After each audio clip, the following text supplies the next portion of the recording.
Good evening. The story you are about to hear is a work of fiction.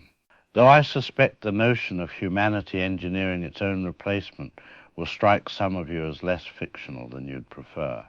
Our tale concerns a virus originally designed to cure Alzheimer's disease. A noble goal, wouldn't you say? The unfortunate side effect was that it proved rather effective at enhancing intelligence in apes, while having the opposite effect on humans. One might call it poetic justice if one were inclined toward poetry. I'm inclined toward irony. The voices you'll hear were generated by artificial intelligence, though directed by a human hand. One hopes we haven't made the same mistake with our artificial minds that we made with our animal cousins, though I suspect hope, like intelligence, may be negotiable. Any resemblance to actual persons, living or deceased, is purely coincidental, though any resemblance to humanity's tendency toward hubris, well, that's rather the point, isn't it? I believe our story is ready to begin. Do pay attention to who's speaking. You may find by the end it's become rather difficult to tell. Enjoy the show.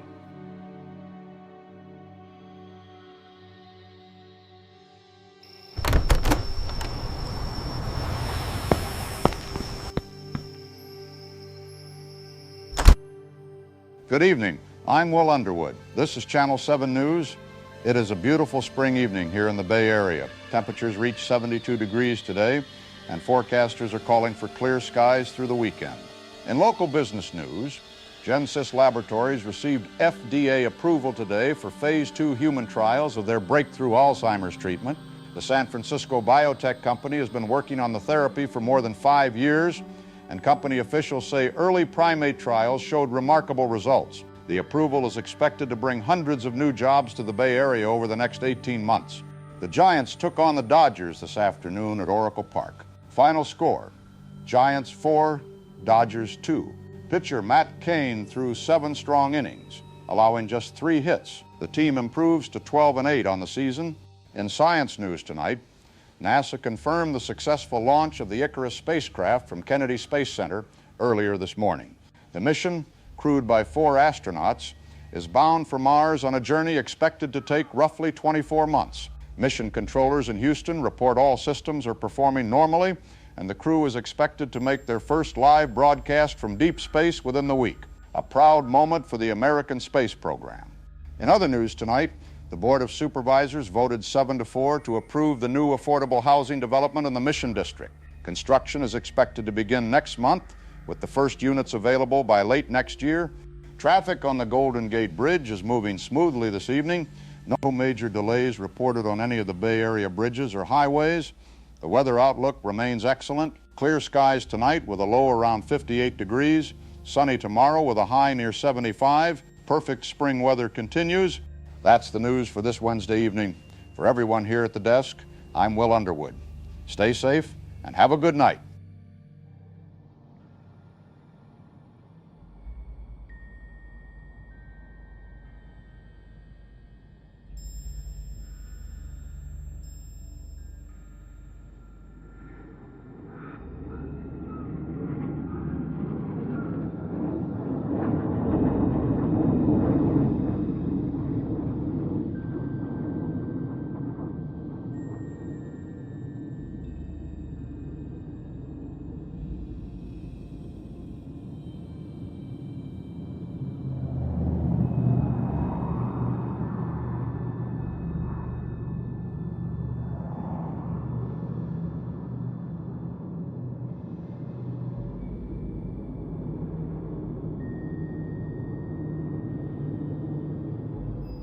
We interrupt this program for a Channel 7 News special report. I'm Will Underwood. We are receiving reports at this hour of a major incident on the Golden Gate Bridge. A large number of primates, believed to have escaped from research facilities in San Francisco earlier tonight, are making their way across the bridge toward Marin County. San Francisco police have responded in force. Our own Franny Rodman is in the Channel 7 News helicopter above the scene. Franny, can you hear me? Will, I'm here. We're holding about half a mile south of the bridge right now because of the SFPD activity, and I have to tell you, visibility up here is not great. There's heavy fog sitting right on the water. The bridge towers are half gone in it. But what we can see, there are animals on the suspension cables. On the cables. Franny, can you describe what you're seeing? They're climbing them. The suspension lines, the main cables that run up to the towers, there are shapes moving up them, multiple animals. They're moving fast, Will. They're not struggling. Down on the roadway, I can see the police line, vehicles across both lanes, officers on foot, and there are more animals coming up the road toward them. It looks like they're coming from 3 directions at once. 3 directions. Franny, how many animals are we talking about? I can't give you a number. The fog is cutting visibility badly, and we can't get any closer with the SFPD bird in the area.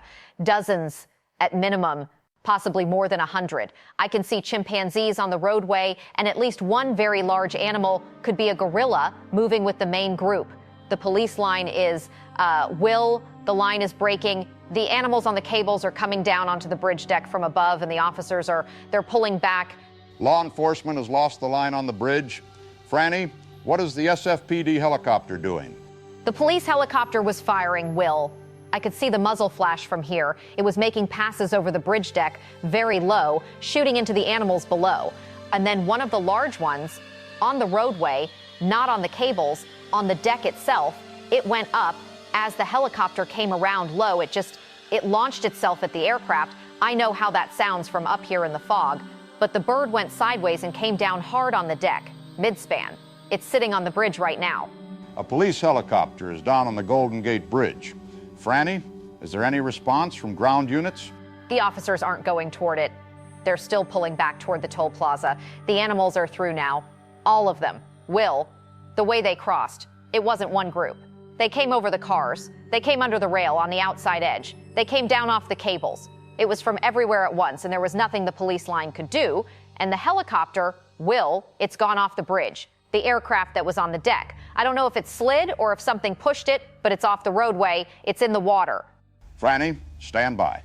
For viewers joining us, San Francisco police confirm a major incident on the Golden Gate Bridge. A large group of primates from research facilities in the city has breached a police line and is crossing the bridge into Marin County. An SFPD helicopter came down on the bridge and has gone into the water below. The cause is unknown. Officers are reported injured. We are monitoring emergency frequencies. Franny, are you still with us? Still here. The last of them are off the bridge now, into the headlands. The fog took them pretty fast. Police vehicles with lights still running. A few officers moving around on foot, but nothing coordinated.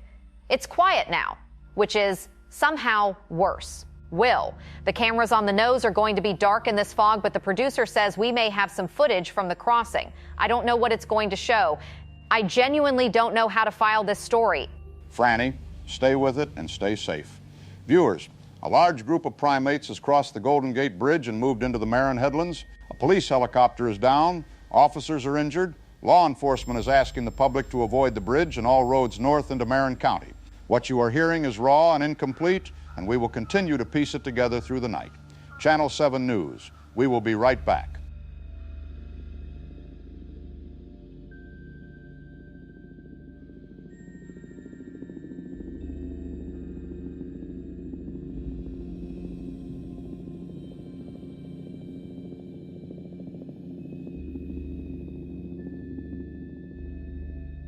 Good evening. I'm Will Underwood. This is Channel 7 News. We begin tonight with breaking news out of UCSF Medical Center, where a Gen-Sys Laboratories employee is in critical condition tonight with what doctors are calling unusual hemorrhagic symptoms. Gen-Sys Laboratories, as viewers will recall, is the same South San Francisco research facility whose primate population escaped and crossed the Golden Gate Bridge 5 days ago. Tonight, the connection between that incident and this hospitalization is a question health officials have not yet answered. The patient, a research scientist in his early 40s, was admitted to the hospital's infectious disease unit early this morning. Hospital officials say the individual had recently returned from overseas travel and had been working with laboratory primates. Our Clark Andros is outside UCSF Medical Center. Clark, what can you tell us? Will, the hospital confirmed about 2 hours ago that they have one patient in isolation What they're telling us is that this individual presented with a high fever, severe respiratory distress, and what they're describing as significant internal bleeding. Now, hospital staff are being very careful with their language here. They're not using the word outbreak. They're not saying this is contagious. What they are saying is that out of an abundance of caution, they've implemented full isolation measures. The infectious disease team is working to identify exactly what we're dealing with. I spoke with one nurse who just finished her shift. She couldn't give me details about the patient's condition, but she said the response has been swift. Everyone who's been in contact with this individual has been identified and is being monitored. Gen-Sys Laboratories released a brief statement saying they're cooperating fully with health authorities, but citing patient privacy, they won't confirm whether this person is one of their employees. Back to you, Will. Clark, thank you. It's worth noting that Gen-Sys Laboratories is the same facility at the center of last week's primate escape. Animal control authorities said at the time that the animals had moved into the Marin headlands and the situation was being monitored. Tonight, with a Gen-Sys employee hospitalized with unexplained hemorrhagic illness, the question of what those animals may have been exposed to inside that facility is one health officials have not yet publicly addressed. Joining us now to help us understand what we're seeing here is Dr. Caroline Bateman, Chief of Infectious Disease at UCSF Medical Center. Dr. Bateman, thank you for being with us. Thank you for having me, Will. Doctor, what can you tell us about this patient's condition? Well, I can't discuss specific patient information, but I can tell you that we're treating an individual with a severe hemorrhagic presentation. What that means clinically is high fever, respiratory distress, and significant vascular breakdown. The bleeding itself, and I want to be direct here because people will hear this, it's not just internal. We're seeing nasal hemorrhaging, bleeding from the gums and the mouth. In more advanced presentations, the eyes, the vessel walls lose their integrity, and the body essentially begins to bleed from the inside out. We've seen this pattern before with certain hemorrhagic fevers, filovirus-type infections. It is serious. Should the public be concerned? At this stage, this appears to be an isolated case. The patient had recent overseas travel, and it's possible this individual contracted something abroad. We're running extensive tests, and we've contacted the CDC to help with identification.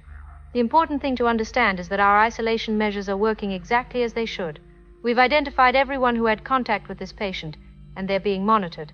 This is standard procedure for any unusual infectious presentation. The hospital mentioned the patient had been working with laboratory primates. Is there any concern about animal-to-human transmission?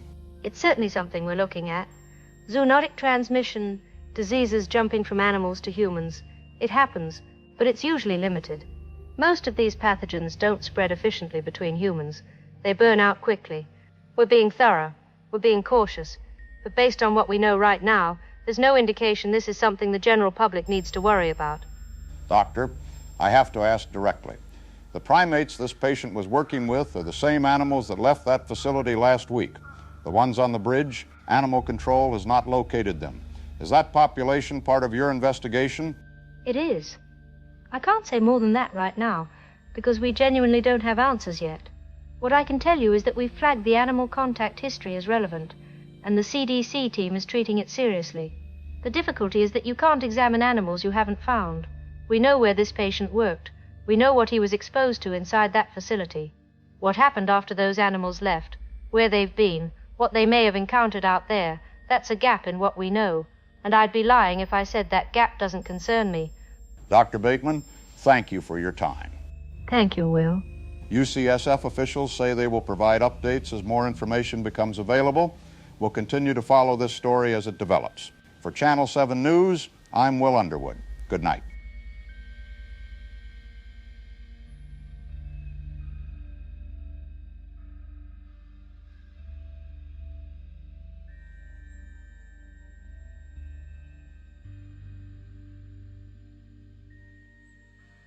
Personal log.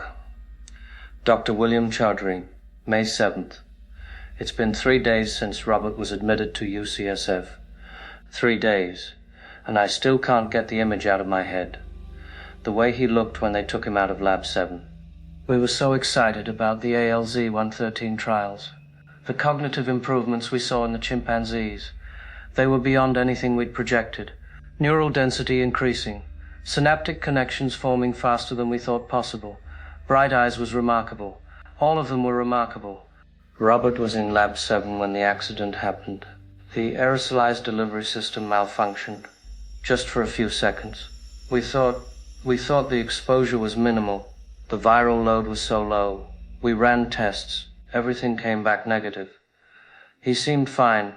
I keep thinking about his wife, his 2 kids. He showed me pictures once. His daughter just started kindergarten. The containment measures we had in place, they were supposed to be adequate. We followed every guideline, every single one. The company lawyers told us not to comment, not to admit anything. Patient privacy, they said. Legal liability. But Robert isn't just a patient. He's our colleague. He trusted us. He trusted the safety measures. Dr. Bateman said this looks isolated. She's probably correct. The virus was designed to repair neural tissue in humans, not to harm them. But the apes, they thrived on it. Their immune systems embraced it. Maybe human physiology is different. Maybe our immune response is treating it as a threat. I'll visit him tomorrow if they let me. I need to see him. I don't know. I need him to know we're doing everything we can. End log.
All right. So I've been watching this Gen-Sys story, and, I find this stuff fascinating. The whole idea of using viruses to deliver genetic fixes to the brain. And I thought, who better to talk to about this than Miranda Lauder, who's been writing about biotech and genetic medicine for, 10 years now? 12, actually. But who's counting? 12 years. So you've seen this field evolve. Let's start with the basics. What exactly is Gen-Sys trying to do with this Alzheimer's treatment? Okay, so the idea is actually pretty elegant. They're using a modified virus as a delivery vehicle. Think of it like a Trojan horse. The virus carries genetic material into brain cells, and that genetic material tells the cells to repair themselves. The goal is to reverse the neurological damage caused by Alzheimer's, essentially teaching the brain to heal itself. Right, and they've been testing this on primates. Yes, chimpanzees primarily. And from what I've heard, the results have been remarkable. We're talking about measurable increases in cognitive function, improved memory, problem-solving abilities, things we wouldn't normally see outside of science fiction. Okay, so here's what I'm wrestling with. On one hand, this sounds incredible. Like, if this works, we're talking about curing one of the most devastating diseases. My grandfather had Alzheimer's. And watching someone you love disappear like that, it's brutal. But on the other hand, we're talking about using viruses to rewrite how the brain works. That sounds, risky. It is risky. Anytime you're working with viral vectors, you're dealing with systems we don't fully understand. Viruses are incredibly efficient at what they do, which is why we use them. But that efficiency cuts both ways. What do you mean by that? Like, what's the worst case scenario here? Well, historically, when we've tried to use viruses for gene therapy, sometimes the immune system reacts in ways we don't predict. There was a case in the early 2000s, a clinical trial for a genetic disorder. The virus triggered a massive immune response in one of the patients. The patient died. Right. So we have precedent for this going badly. We do, but we also have precedent for it working. Gene therapy has saved lives. Children with genetic disorders who wouldn't have survived past childhood are living normal lives now. The technology has improved dramatically over the past 20 years. Okay, but let me push back on that a little bit. Those were cases where we were fixing a specific genetic defect, right? Like Replacing a broken gene with a working one. What Gen-Sys is doing sounds different. They're not just fixing something that's broken. They're, enhancing neural function. That's actually a really good point. The line between therapy and enhancement is blurry here. If you're stimulating neural repair, and that repair makes the brain function better than it did before, are you treating a disease or are you creating something new? And that brings up ethical questions, doesn't it? Like, who gets access to this? If we can make people smarter, do we create a cognitive divide between people who can afford the treatment and people who can't? Absolutely. And those are conversations we need to have before this technology goes mainstream. But right now, we're not even at that stage yet. Right now, they're just trying to make sure it's safe. Which brings me to this hospitalization. A Gen-Sys employee is in critical condition with hemorrhagic symptoms. Do we know if this is related to the research? We don't know anything for certain yet. The company isn't commenting, which is standard. The hospital's being cautious, which is also standard. But, look, if you're working with viral vectors and you end up with hemorrhagic symptoms, that's concerning. It suggests the virus might be doing something it wasn't designed to do. So we're in wait-and-see mode. We are. And honestly, I hope this turns out to be nothing. I hope it's just a coincidence. A tropical disease. Something unrelated. Because if this is related to the viral vector, then we're looking at a serious setback for a really promising field of medicine. Man, this is one of those situations where you want the science to work, but you also want it to be safe. And sometimes those two things are in tension. Miranda Lauder, thank you for breaking this down. We'll definitely have you back when we know more. Thanks for having me, Larry.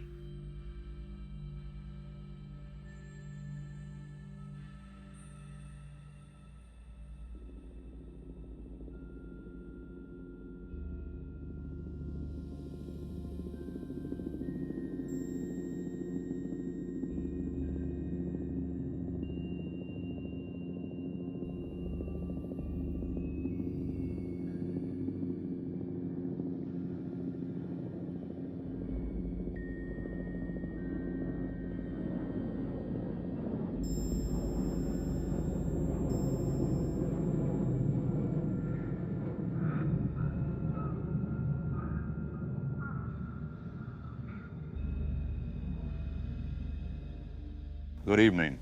I'm Will Underwood. This is Channel 7 News. Health authorities confirmed tonight that the illness we first reported 10 days ago has now spread across 3 Bay Area counties. 17 people are hospitalized with similar hemorrhagic symptoms, and officials have confirmed the first death.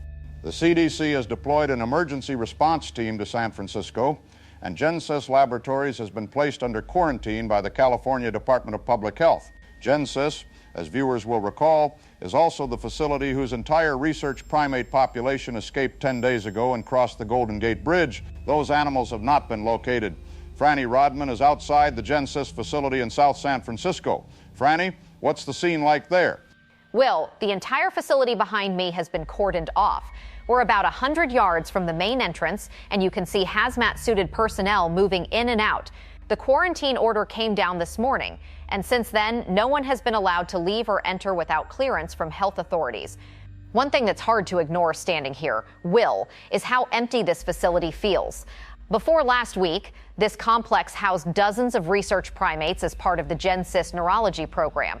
Health officials have told us they've made several attempts to locate the animals in the Marin Headlands, so far without success. The CDC team that arrived this morning has flagged the primate population as a line of inquiry in their investigation. Whether that goes anywhere, we don't know yet. I spoke with a CDC official about an hour ago. She told me they're conducting extensive contact tracing. What they found is that all 17 cases can be traced back to either Gen-Sys employees, their immediate family members, or workers at San Francisco International Airport. The airport connection is particularly concerning. One of the hospitalized individuals is a baggage handler who had no direct contact with Gen-Sys employees, but who handled luggage for one of the early cases. Health officials are saying this confirms person-to-person transmission, and they're now screening anyone who may have had contact with confirmed patients. I also need to tell you, some stores in the area are reporting shortages. People are stocking up on bottled water, canned goods, medical supplies. There's a nervousness in the air that wasn't here a week ago. Back to you, Will. Thank you, Franny. We need to report that the first death has been confirmed. The patient, A Gen-Sys research scientist who was the initial case we reported died yesterday afternoon at UCSF Medical Center. The hospital has not released the individual's name, pending notification of family. Joining us now is Stephen Lockhart, a former FEMA regional coordinator who has advised on infectious disease response. Mr. Lockhart, thank you for being with us. Thank you, Will. We're hearing the word containment a lot tonight. What exactly does that mean in this situation? Containment means identifying every person who's been exposed, isolating them, and stopping the chain of transmission. Right now, we're dealing with what's called a cluster, multiple cases in a defined geographic area with a clear epidemiological link. The good news is that we can still trace the connections between cases. That means containment is still possible. But we now have 17 cases across 3 counties. How do you contain something that's already that widespread? It's challenging, but it's doable. You implement screening at key points, airports, hospitals, anywhere people congregate. You educate the public on symptoms to watch for.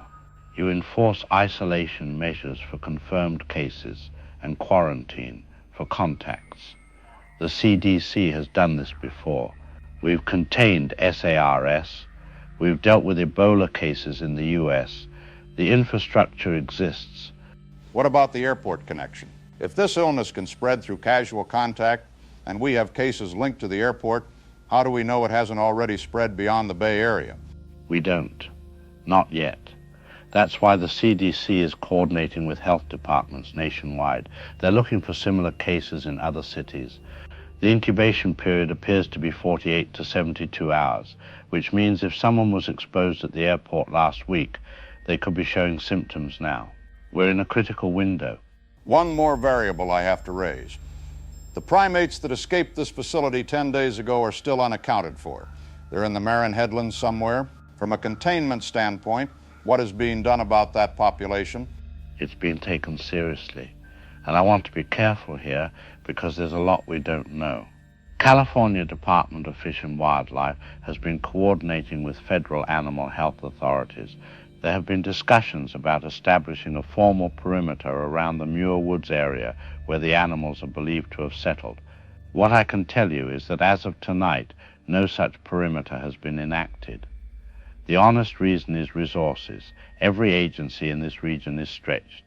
You have a confirmed human outbreak with person-to-person transmission, and a helicopter that went down on a bridge, and 17 people in hospital beds. The animals become a secondary priority when the primary priority is still this fluid. Whether that's the right call, I'm not in a position to say, but that's where we are. What should people watching at home be doing right now? Stay informed, but don't panic. If you've traveled through SFO in the past 2 weeks, monitor yourself for symptoms. Fever, cough, respiratory distress. If you develop any of these, call your doctor before going to a hospital. Don't just show up. Practice good hygiene. Wash your hands frequently. Avoid touching your face. These are basic measures that work. Mr. Lockhart, thank you for your time. Thank you. To recap tonight's developments, 1 person is dead. 17 are hospitalized across 3 Bay Area counties. Gen-Sys Laboratories is under full quarantine. The CDC has confirmed person-to-person transmission and has deployed an emergency response team. The CDC has also set up a hotline for anyone concerned about potential exposure. That number is 1-800-232-4636. If you have traveled through San Francisco International Airport in the past 2 weeks, monitor yourself for fever, coughing, and any respiratory difficulty. Call your doctor before seeking emergency care. On a separate note tonight, NASA confirmed that the Liberty 1 spacecraft remains on course and all 4 crew members are reported healthy. Mission controllers say the craft is performing exactly as designed. It is, at least tonight, a reminder that not everything has stopped moving forward. We'll continue to bring you updates on this developing health situation throughout the evening. For Channel 7 News, I'm Will Underwood. Good night.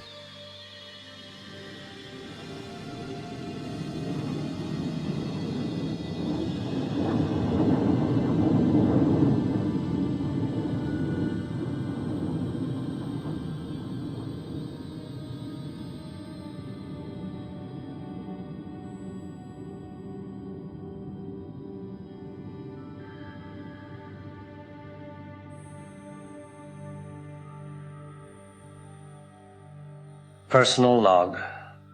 Dr. William Chaudhary, May 18th. Robert died yesterday. 17 more cases, all of them traced back to us. Back to Gen-Sys, back to Lab 7, back to me. The CDC has taken over our facility. They're in our labs, going through our data, asking questions we can't answer. How does a virus designed to repair neural tissue cause hemorrhagic fever? How does something engineered to save lives kill this efficiently? I've been reviewing the primate trials obsessively. Every night, going through the same data, looking for something we missed. The chimpanzees thrived, all of them. Neural density increased by 30 to 40%. Cognitive function off the charts. No adverse reactions, no immune rejection, nothing. And then there's the humans. 48 to 72 hours from exposure to symptoms, fever, respiratory distress, vascular collapse. The virus attacks everything. It's not selective, it's not surgical, it's a cascade failure. One of the CDC virologists asked me a question today. She said, "Is it possible you made it too effective?" Too effective? What does that even mean? And then it hit me. The viral vector we designed, it's relentless. It doesn't stop replicating until it's finished the job. In apes, that job is neural enhancement. In humans, I think it's trying to do the same thing, but our immune systems are fighting it, and the battle is destroying us. She asked me another question. Is it airborne? I told her I didn't know. We designed it for aerosolized delivery, but we thought it would break down quickly in open air. We thought exposure would require close proximity. We thought a lot of things. Robert's wife called me today. She wanted to know if we knew it was dangerous and we let him work with it anyway. I told her we thought it was safe. I told her we had no idea this could happen. She hung up on me. I don't know how to fix this. I don't know if we can. We designed ALZ-113 to be permanent, to integrate into the host's DNA and never break down. If it's in the wild now, if it's spreading, I don't know how we stop it. End log.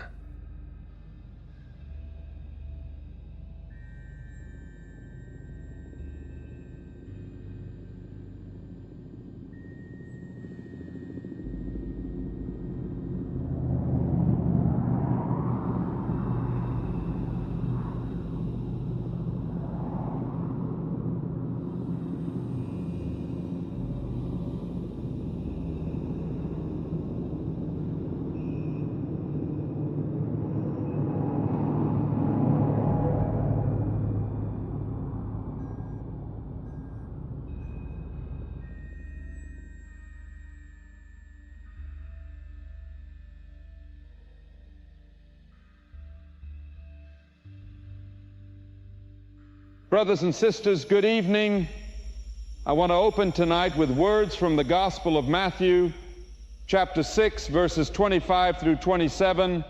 Jesus said, "Therefore I tell you, do not worry about your life, what you will eat or drink, or about your body, what you will wear. Is not life more than food, and the body more than clothes? Look at the birds of the air. They do not sow or reap or store away in barns, and yet your heavenly Father feeds them. Are you not much more valuable than they? Can any one of you, by worrying, add a single hour to your life?" Now, I know what some of you are thinking. Pastor Glenn, that's easy to say when we're not facing what we're facing tonight. People are sick, people are dying. We're being told to stay away from crowded places, to wash our hands, to watch for symptoms. How do we not worry? And you're right, that is hard. I'm not standing up here telling you not to feel what you're feeling. The fear is real. The uncertainty is real. The pain of losing someone, that's real too. But what Jesus is telling us here isn't that we shouldn't care. He's telling us where to put our trust when everything feels out of control. I've been getting calls all week, people asking, "Pastor, why is this happening? What did we do? Is God punishing us?" And I want to be very clear about something. This is not punishment. This is not God's wrath. This is, as Jesus himself said, trouble in this world. Illness exists, suffering exists. We live in a broken world, but we do not face it alone. Turn with me to Psalm 46, verse 1. God is our refuge and strength, an ever-present help in trouble. Therefore we will not fear, though the earth give way and the mountains fall into the heart of the sea. An ever-present help, not a distant God watching from afar. An ever-present help, right here, right now, in this moment. I've been watching the news, same as you, and you know what I see? I see doctors and nurses working double shifts. I see researchers trying to understand this illness. I see neighbors checking on neighbors. I see people scared, yes, but I also see people showing up for each other. And that, church, that is the love of Christ working through human hands. So what do? We follow their example. We pray. Yes, we pray for those who are sick. We pray for their families. We pray for the healthcare workers who are exhausted and afraid but showing up anyway. But we don't just pray, we act. If someone in your neighborhood is sick, bring them groceries. Leave them on the porch if you have to. If someone is isolated and alone, call them, text them, let them know they're not forgotten. If you have resources, share them. If you have strength, lend it to those who are struggling. This is what Jesus told us to do. In the Gospel of John, chapter 13, verse 34, he said, "A new command I give you, love one another. As I have loved you, so you must love one another." Not when it's easy, not when it's convenient, but especially when it's hard, especially when we're afraid, especially now. Let me close with this. 2 Corinthians chapter 1, verses 3 and 4. Praise be to the God and Father of our Lord Jesus Christ, the Father of compassion and the God of all comfort, who comforts us in all our troubles, so that we can comfort those in any trouble with the comfort we ourselves receive from God. We receive comfort. We give comfort. That's the cycle of love. That's the body of Christ in action. He is with us, church, in the fear, in the darkness, in the valley. He is with us, and because He is with us, we can be with each other. Let us pray. Heavenly Father, we come to you tonight with heavy hearts. We're scared, we're confused, we don't understand what's happening. But we trust in your love, we trust in your presence, we trust that you are walking through this valley with us. Give us courage, give us compassion, help us to be your hands and feet in a hurting world. Comfort those who are suffering, strengthen those who are caring for the sick, and remind us all that your love never fails. In Jesus' name we pray, amen. Go in peace, friends. Go in love. And may the grace of our Lord Jesus Christ be with you all.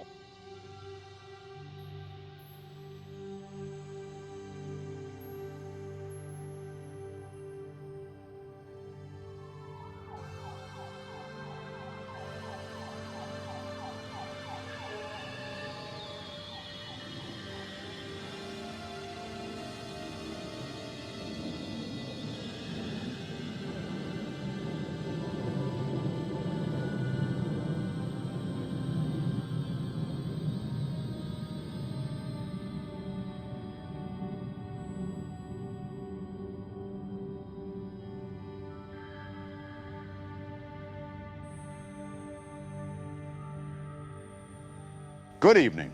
I'm Will Underwood. This is Channel 7 News.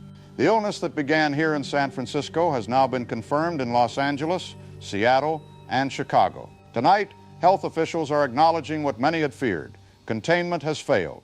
The CDC now reports more than 100 dead nationwide, with thousands hospitalized across multiple states and more cases being identified by the hour. The California governor has declared a state of emergency, and the National Guard has been deployed to the Bay Area. Clark Andros is at Oakland International Airport, where new travel restrictions went into effect this afternoon. Clark, what are you seeing? Will, it's chaos, absolute chaos.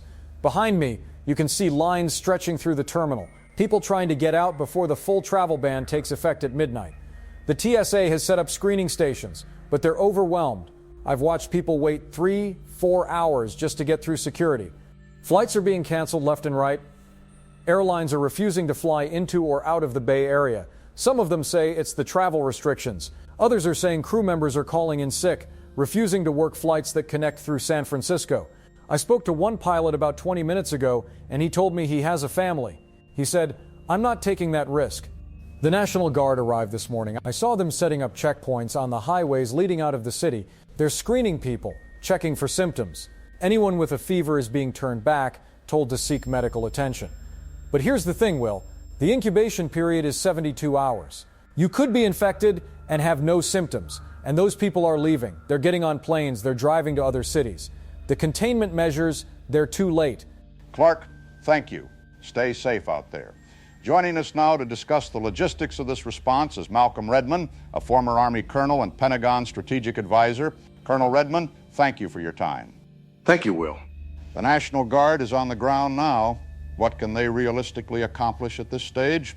Right now, they're focused on logistics and crowd control, setting up checkpoints, screening travelers, assisting with supply distribution. They're not law enforcement. They're not medical personnel. They're support. But to your question about what they can accomplish, I'll be direct. If this illness is already in Los Angeles, Seattle, Chicago, then we're past the point where military deployment in one city makes a strategic difference. We're reacting, not containing. So you're saying it's already too late? I'm saying we needed to act 2 weeks ago. The containment window for a contagious illness is narrow. If you have 72 hours between exposure and symptoms and person-to-person transmission, you're looking at exponential growth. We shut down air travel today, but how many people flew out of San Francisco last week? How many of them are walking around Los Angeles or Chicago right now, not knowing they're infected? What should people in other cities be doing right now? Prepare. Don't panic, but prepare. Stock up on essentials, water, non-perishable food, medications. Have a plan for if someone in your household gets sick. Know where your nearest hospital is. And minimize contact. If you can work from home, work from home. If you can avoid crowds, avoid them. This isn't about living in fear. This is about being smart. Colonel, do you have confidence in the federal response? I have confidence that they're doing what they can with the resources they have. But Will, let me be clear. We're not ready for something like this. Our healthcare system was built for normal load, not a sudden surge of critically ill patients. Our supply chains are optimized for efficiency, not redundancy. If this spreads the way it appears to be spreading, we're going to see shortages. We're going to see hospitals overwhelmed. We're going to see systems break down. Colonel Redmond, thank you for your candor. Thank you, Will. To recap where things stand tonight, the CDC is reporting more than 100 deaths and thousands of hospitalizations across the country. Confirmed cases have been identified in Los Angeles, Seattle, and Chicago, and health officials say those numbers will climb before morning. Air travel restrictions are now in effect for the Bay Area. The California governor has declared a state of emergency, and National Guard units are deployed at checkpoints throughout the region. If you are experiencing fever, coughing, or respiratory difficulty, call your doctor or local health authority before going to a hospital. Do not put yourself or others at risk by arriving unannounced. We will have continuing coverage throughout the night as this situation develops. For the latest information on screening locations, travel restrictions, and CDC guidance, visit our website. For Channel 7 News, I'm Will Underwood. Good night.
The following is a civil emergency message issued by the Department of Homeland Security in cooperation with the Centers for Disease Control and state emergency management authorities. This is not a test. A mandatory quarantine order has been issued, effective immediately for the following areas: San Francisco County, Marin County, Alameda County, San Mateo County, Contra Costa County, and all communities within a 50-mile radius of San Francisco International Airport. All residents in affected areas are ordered to remain in their homes until further notice. All non-essential travel is prohibited. All businesses except emergency services, medical facilities, and critical infrastructure are to cease operations immediately. Law enforcement and National Guard units are authorized to enforce this order. Residents displaying symptoms of illness must self-isolate and contact local health authorities. Do not report to hospitals or medical facilities without prior authorization. Emergency services are operating at reduced capacity. Call 911 only for life-threatening emergencies. This order will remain in effect until further notice. Violation of quarantine orders may result in arrest and detention. This message will be repeated. This concludes this emergency alert system message.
Personal log.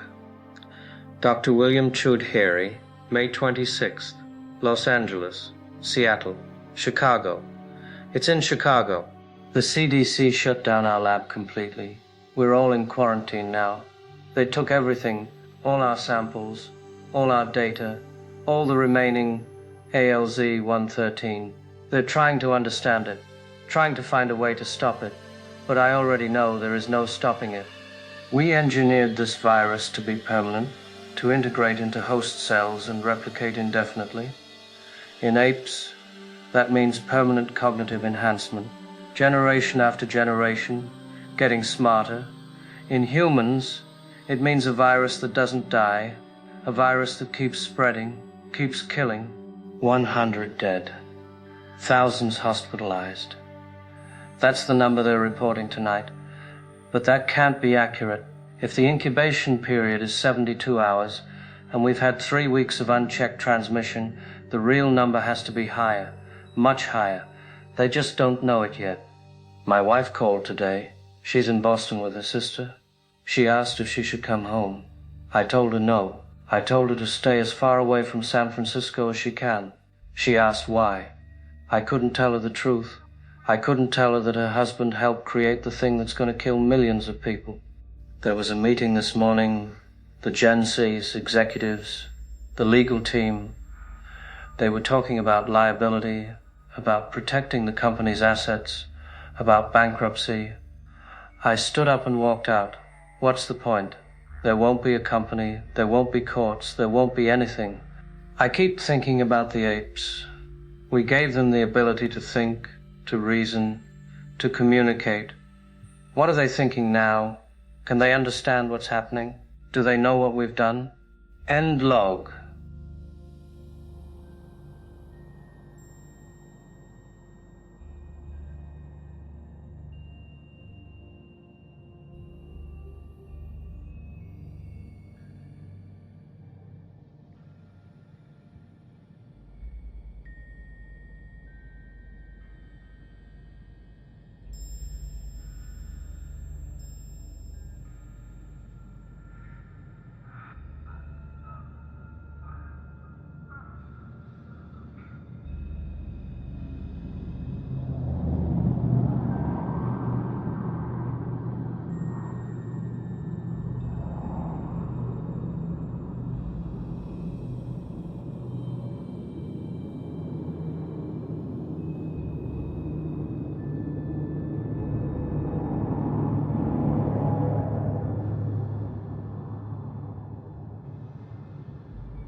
Okay, folks, listen to me very carefully, because what I'm about to tell you is something the mainstream media is absolutely refusing to talk about. They want you to believe this is an accident. They want you to think this just happened. Some random virus, some act of God, some terrible tragedy nobody could have predicted. And I'm here to tell you that is absolute nonsense. I've been tracking Gen-Sys Laboratories for 3 years. 3 years. I know things about this company that would make your head spin. They're not some innocent biotech firm trying to cure Alzheimer's. They are messing with things they do not understand. And now we're all paying the price. Let me walk you through this. Because once you see the pattern, once you connect the dots, you will not be able to sleep tonight. Gen-Sys received FDA approval for their human trials 3 weeks before the first case. 3 weeks. You know how long it normally takes to get FDA approval for something this experimental? Years. But somehow they fast-tracked it. And who sits on the FDA advisory board? Well, funny you should ask. 3 former Gen-Sys executives. 3. Now, I'm sure that's just a coincidence, right? Nothing to see here. Move along. Except it's not. It's never a coincidence. And here's what really gets me. 6 months ago, the Department of Defense awarded Gen-Sys a $60 million contract. $60 million for what? Cognitive enhancement research. The military wanted to make smarter soldiers. And Gen-Sys said, oh, we can do that. We can make humans think better, learn faster, process information like supercomputers. Well, they made something think better, just not humans. You want to know what's really happening? You want to know why they're not telling you the truth? Because this wasn't an accident. This was a weapons program that got out of control. They were trying to create bioweapons. They were trying to enhance cognition for military applications. And something went terribly, horribly, catastrophically incorrect. Now, the official story is that one employee got sick. One, and somehow that one case turned into thousands nationwide in 3 weeks. Does that math make sense to you? Because it doesn't make sense to me. I've talked to virologists, real experts, not the talking heads on TV. And they're saying the transmission rate we're seeing is impossible unless the virus was engineered to spread this efficiently. Do you understand what I'm telling you? This is a bioweapon, and it's loose right now in Los Angeles, in Seattle, in Chicago, spreading through the population like wildfire. And they knew, the CDC knew, the government knew, Gen-Sys knew, and they let people fly out of San Francisco for 2 weeks. So what do? You prepare right now, tonight. Get water, get food, get medical supplies, stock up while you still can, because the supply chains are going to collapse. But more importantly, do not trust the official narrative. Do not believe them when they tell you everything is under control. It's not under control. It was never under control. They're going to try to contain this information. They're going to call people like me crazy. They're going to say I'm fear-mongering, spreading misinformation. But I've got the documents. I've got the paper trail. I've got sources inside Gen-Sys who are telling me things that would terrify you. And I'm not going to stop. I'm going to keep digging. I'm going to keep exposing the truth, because someone has to. Someone has to stand up and say, no more lies, no more cover-ups, no more treating the American people like we're too stupid to handle the truth. This is Harold Franklin. Stay vigilant, stay informed, and whatever you do not comply with their narrative. The truth is out there, and I'm going to find it.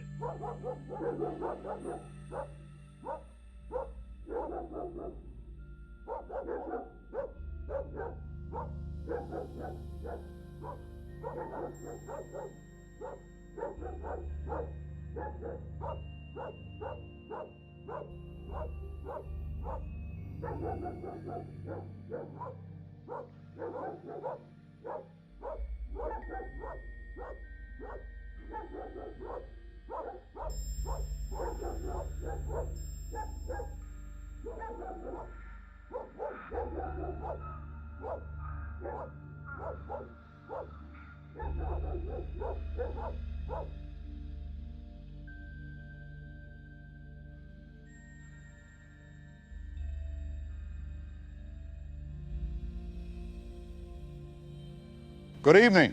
I'm Will Underwood. This is Channel 7 News. The President of the United States declared a national emergency this afternoon as the illness, now being called the Simian flu, reaches catastrophic scale. Confirmed cases have exceeded 1 million nationwide, with the death toll surpassing 50,000 American lives. Hospitals in every major city are overwhelmed, and international health organizations are reporting rising case counts in more than 30 countries tonight.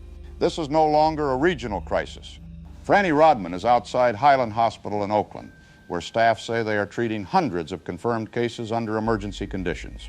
Tents have been erected in the parking lot to handle the overflow. Franny, what's the situation there? Will, I've been standing outside this hospital for 3 hours, and in that time, I've watched ambulance after ambulance arrive. They're setting up triage tents in the parking lot because there's no more room inside. The emergency department is full. The ICU is full.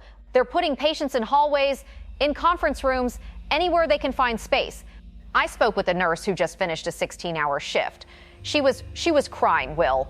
She told me they're running out of everything. Masks, gowns, ventilators. They're having to make decisions about who gets treatment and who doesn't. And she described what she's seeing in the wards. Patients bleeding from their noses, their gums, their eyes. Not just internal bleeding, external bleeding from the face. She said the corridors look like something she cannot put into words on television. And the staff themselves are getting sick. 3 nurses and 1 doctor tested positive this morning. They're still working. They don't have a choice. The hospital administrator released a statement asking people not to come to the ER unless it's truly life-threatening. They can't handle the volume. But where else do people go when they're sick and scared? Back to you, Will. Franny, thank you. Joining us now is Dr. Caroline Bateman, who we spoke with when this crisis began. Dr. Bateman, you told us 3 weeks ago this appeared to be an isolated case. What changed? Will, I was incorrect. We all were. We underestimated the transmission rate. We underestimated how efficiently this virus spreads. What we're seeing now is exponential growth. Each infected person is infecting multiple others, and because the incubation period is relatively short, we're seeing generations of transmission happening very quickly. Is there any treatment, anything that's showing promise? We're trying everything. Antivirals, immune suppressants, experimental therapies. Nothing is working. The virus doesn't respond to anything we throw at it. The only thing we can do is supportive care. Keep patients breathing, keep their organs functioning, and hope their bodies can fight it off. But the mortality rate it's devastating. Approximately 70% of confirmed cases end in death. 70%? Yes, 70%. We all know what this means, and that's why it's so important to take this seriously. Do not go out unless it's an emergency. Stay away from those infected or who have been around those infected. If we work together and follow the science, we can find a way through this. Dr. Bateman, thank you for being here. We're joined now by Robert Leander, Director of the CDC Emergency Response Division. Director Leander, the President declared a national emergency. What does that mean in practical terms? The declaration frees up federal resources. We can now deploy FEMA, mobilize the National Guard nationwide, coordinate with state health departments more effectively. We're establishing field hospitals, securing medical supply chains, implementing mass testing wherever capacity still exists. We're also in direct coordination with health ministries across Europe, Asia, and South America. This virus is now in more than 30 countries, and every major nation is sharing data with us around the clock. Director, we're hearing reports of people being turned away from hospitals. Is that something Americans should expect? Our healthcare system was not designed for a surge of this magnitude. In some areas, yes, hospitals are at capacity. We're working to expand that capacity, but it takes time. If you're experiencing mild symptoms, please stay home, isolate yourself, monitor your condition, call your doctor. Do not go to the hospital unless you're having severe respiratory distress. And if someone is turned away? Then they should go home and wait. I know how that sounds. I know how inadequate that answer is. But right now, that's the reality we're facing. To summarize where things stand tonight, confirmed cases of the Simian flu have surpassed 1 million nationwide. More than 50,000 Americans are dead. The CDC has confirmed an approximate mortality rate of 70% for confirmed cases, meaning the majority of people diagnosed with this illness will not survive. International spread is now confirmed in more than 30 countries, with the World Health Organization expected to issue a formal global health declaration imminently. If you or someone in your household is experiencing fever, respiratory distress, or unexplained bleeding from the nose, mouth, or eyes, please call your doctor or local health authority before seeking emergency care. Our hospitals cannot safely absorb further unannounced arrivals. The President is scheduled to address the nation at 9 p.m. Eastern Time tonight. We will carry that address live in its entirety. For Channel 7 News, I'm Will Underwood. Good night.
Personal log. Dr. William Chaudhry. June 4th. 50,000 dead. 50,000. I did that. We did that. The president declared a national emergency. FEMA is setting up field hospitals. The National Guard is on every corner. And none of it matters. None of it will stop this. Because we designed it not to stop. I went outside today for the first time in a week. The streets are empty. San Francisco looks like a ghost town. Businesses are shuttered. Cars are abandoned. I saw one person the entire time I was out. Just one. They were wearing a mask, gloves, walking quickly with their head down. We didn't make eye contact. I keep replaying the same moment in my head. The Lab 7 accident. The aerosolized release. Robert was standing maybe 10 feet away. 10 feet. That's all it took. One breath. One single breath of ALZ-113. And now he's dead. And 50,000 others are dead. And millions more will be dead before this is over. Dr. Bateman was on the news tonight. She said 70% mortality. 70%. I wanted to scream at the television. I wanted to tell her it's worse than that. I've seen the Gen-Sys data. The real mortality rate is closer to 90%. They're lying.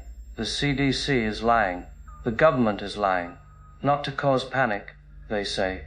But people deserve to know the truth. My wife stopped calling. I don't blame her. What is there to say?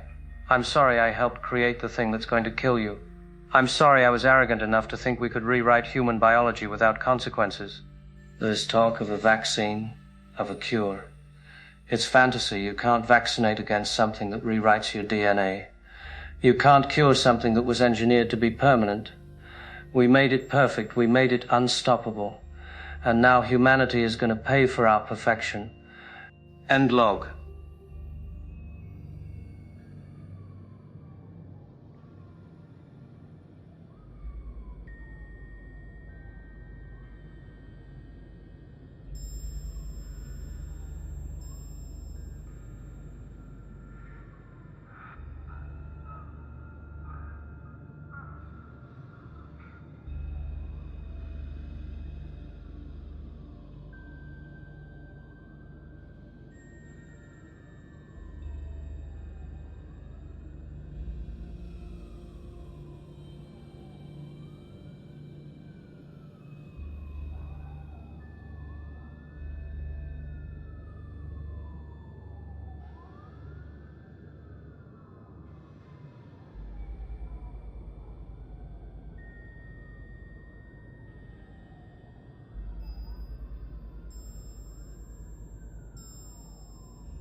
We interrupt our regular programming for a special address from the President of the United States to bring you up to date on where things stand at this hour. Confirmed cases of the Simian flu have surpassed 1 million nationwide.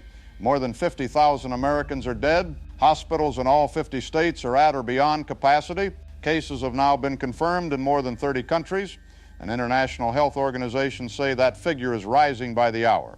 The national emergency declaration issued earlier today frees up federal resources, though officials acknowledge the response is struggling to keep pace with the scale of this crisis. We go now live to the White House. My fellow Americans, good evening. I want to begin by asking you to do something that I know is not easy. I'm going to ask you to sit with some difficult truths tonight, because I have always believed that the American people are strong enough to hear the truth and wise enough to know what to do with it. I know many of you are frightened. I know some of you have already lost someone. And I want you to know that I am not standing here tonight to offer you comfortable words. I am standing here because you deserve honesty. And because this office, this responsibility, demands nothing less. Make no mistake, this is the most serious public health emergency this country has confronted in 100 years. More than 1 million infections, 50,000 dead. I want to say that number slowly, because it is not a statistic. It is 50,000 people, somebody's mother, somebody's husband, somebody's child who had plans for next week that they are never going to get to keep. Our hospitals in all 50 states are beyond what they were built to handle. The virus has reached more than 30 nations, and our scientists are telling us the coming weeks are going to be harder. I am not going to pretend otherwise. That is not how I was raised, and that is not what this moment asks of us. Now, some folks are going to want a simple answer tonight. I understand that. I want a simple answer too. Here's the thing. There isn't one. What our scientists know is that this virus attacks the human immune system in a way we have not encountered before. It spreads through the air. It moves faster than our existing containment procedures were designed to address. What they do not yet have is a way to stop it. I am not going to stand here and suggest otherwise. I spoke this morning with the director of the CDC. I spoke with researchers at universities in 4 states who have not been home since last week. They are not stopping, and neither are we. Here is what we are doing. I have authorized FEMA to establish field hospitals in every major city in this country. They are being constructed as I speak to you. The National Guard is deployed nationwide. I want to be absolutely clear about their mission, because I know some of you have questions. They are there to help you, to distribute supplies to communities that need them, to support hospitals that are overwhelmed. I have spoken with 30 governors over the last 2 days, Democrats and Republicans both, and whatever disagreements exist in this city on any other day of the year, tonight we are all focused on the same thing: getting oxygen to the 50 people in Cleveland who need it, getting medicine to the family in Phoenix who cannot reach a doctor. That is the only conversation happening in this building right now. I want to take a moment to speak about something that has been on my mind.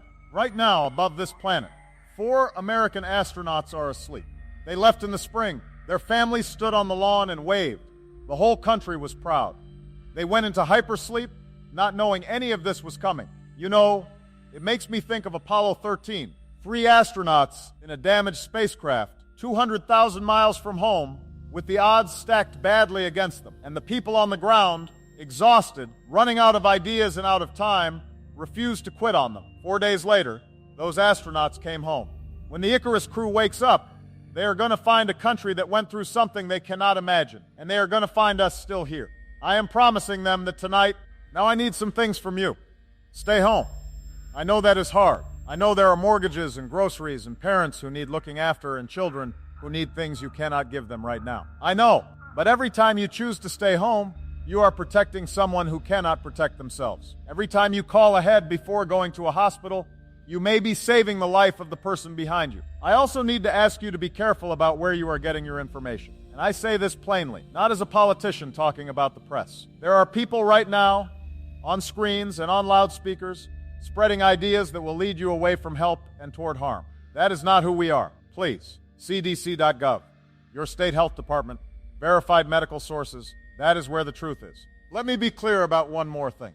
This country has been tested before, tested in ways that, at the time, looked like they might break us. There is a phrase I find myself returning to. The arc of the moral universe is long, but it bends. It bends because people choose to bend it. Not because history is kind, not because things work out on their own. Because ordinary people, in the worst circumstances they have ever faced, decide that they are not done yet. I met a nurse in Chicago last week. She was on her 4th consecutive double shift. I asked her how she was holding up. She said she was scared. Then she went back inside. That woman is this country. What she did is what this country does. When this address ends, call someone you love. Not a text, a call. Check on your neighbors, especially the ones who live alone, especially the elderly. And get some sleep if you can. I have 2 daughters. I understand how hard that is right now. But know this. Your doctors are not sleeping. Your nurses are not sleeping. Your researchers, your military, your emergency workers, none of them are sleeping. We are working through the night for every single one of you, because that is the obligation this office carries, and I do not take it lightly. God bless you all. God bless our nurses and our doctors and our first responders and every American tonight doing their part in the quiet ways that history will never fully count. God bless the United States of America. Good night. The President of the United States addressing the nation there from the Oval Office. Among the actions announced tonight, FEMA field hospitals deploying to every major metropolitan area, National Guard support across all 50 states, and emergency supply coordination with allied nations. The President also spoke directly to the crew of the Icarus spacecraft, currently in deep space hypersleep and unaware of the crisis unfolding below them. Our coverage continues through the night. For the latest figures and CDC guidance, visit Channel 7's website. We'll be here.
The following is a national emergency message issued by the Federal Emergency Management Agency and the Department of Defense. This is not a test. A mandatory evacuation order has been issued for the following metropolitan areas: Greater Los Angeles, San Diego, San Jose, Oakland, Fresno, Sacramento, and all surrounding communities. Residents have 72 hours to evacuate to designated relocation centers. Evacuate immediately using designated routes only: Interstate 5 North, Interstate 80 East, Route 101 North. All other routes are restricted to emergency and military traffic. Do not attempt to use alternate routes. Roadblocks and checkpoints are in effect. Take only essential supplies, 1 bag per person. Mandatory health screening will be conducted at all relocation centers. Individuals displaying symptoms will be transferred to quarantine facilities. Families may be separated for public health purposes. Residents who fail to evacuate within 72 hours will not receive government assistance. Emergency services will be discontinued in evacuation zones. This message will be repeated. This concludes this emergency alert system message.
Good evening. I'm Will Underwood. This is Channel 7 News. The CDC tonight is reporting a conservative estimated death toll of 5 million Americans, with active infections believed to be in the hundreds of millions nationwide. Officials are acknowledging that earlier case counts were severely underreported, as testing infrastructure and data collection systems collapsed weeks ago. The true scope of this pandemic has never been fully known. The mortality rate for confirmed cases stands near 70%. Power outages are spreading across the eastern seaboard tonight as critical infrastructure workers abandon their posts. Cities are reporting widespread breakdown of essential services. Water treatment facilities are running on skeleton crews or shuttered entirely. Supply chains have collapsed in most metropolitan areas.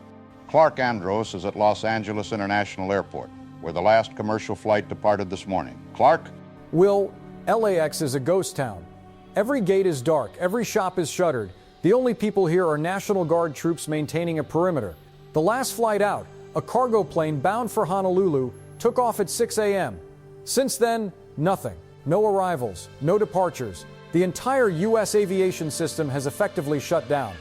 I spoke with a TSA agent who stayed behind. He said most of his colleagues didn't show up for work 3 days ago. Some are sick, some are caring for sick family members. Some just went home, locked their doors, and I can't say I blame them.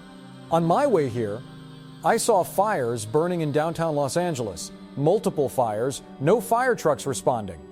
The city it's falling apart, Will, and there's no one left to hold it together. Back to you. Clark, thank you. Stay safe. Cellular networks are failing across multiple regions, and this broadcast may represent one of the last functioning sources of coordinated information for many of you watching. Record it if you can. Share it with others. Health officials warned for weeks that confirmed case counts were only a fraction of actual infections. That reality is now undeniable. With testing collapsed and reporting systems gone, the CDC estimates true infection numbers in the hundreds of millions domestically alone, with global figures believed to be in the billions. No region of the world is unaffected. If you are healthy, protect that. Minimize all contact. Do not seek medical care unless absolutely critical. The healthcare system can no longer meaningfully absorb new patients.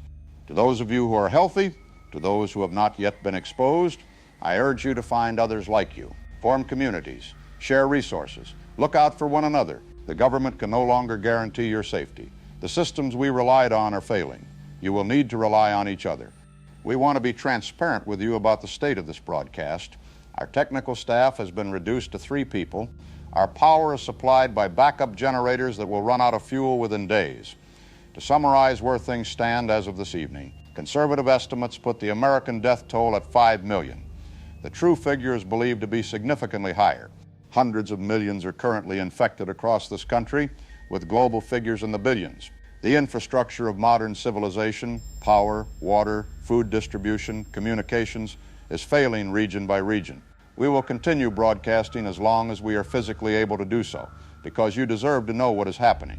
You deserve the truth. For Channel 7 News, I'm Will Underwood. Check on each other, hold on to each other, find the people near you, and do not let go. That is all any of us can do now. God help us all.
Good evening. I'm Will Underwood. This is Channel 7 News.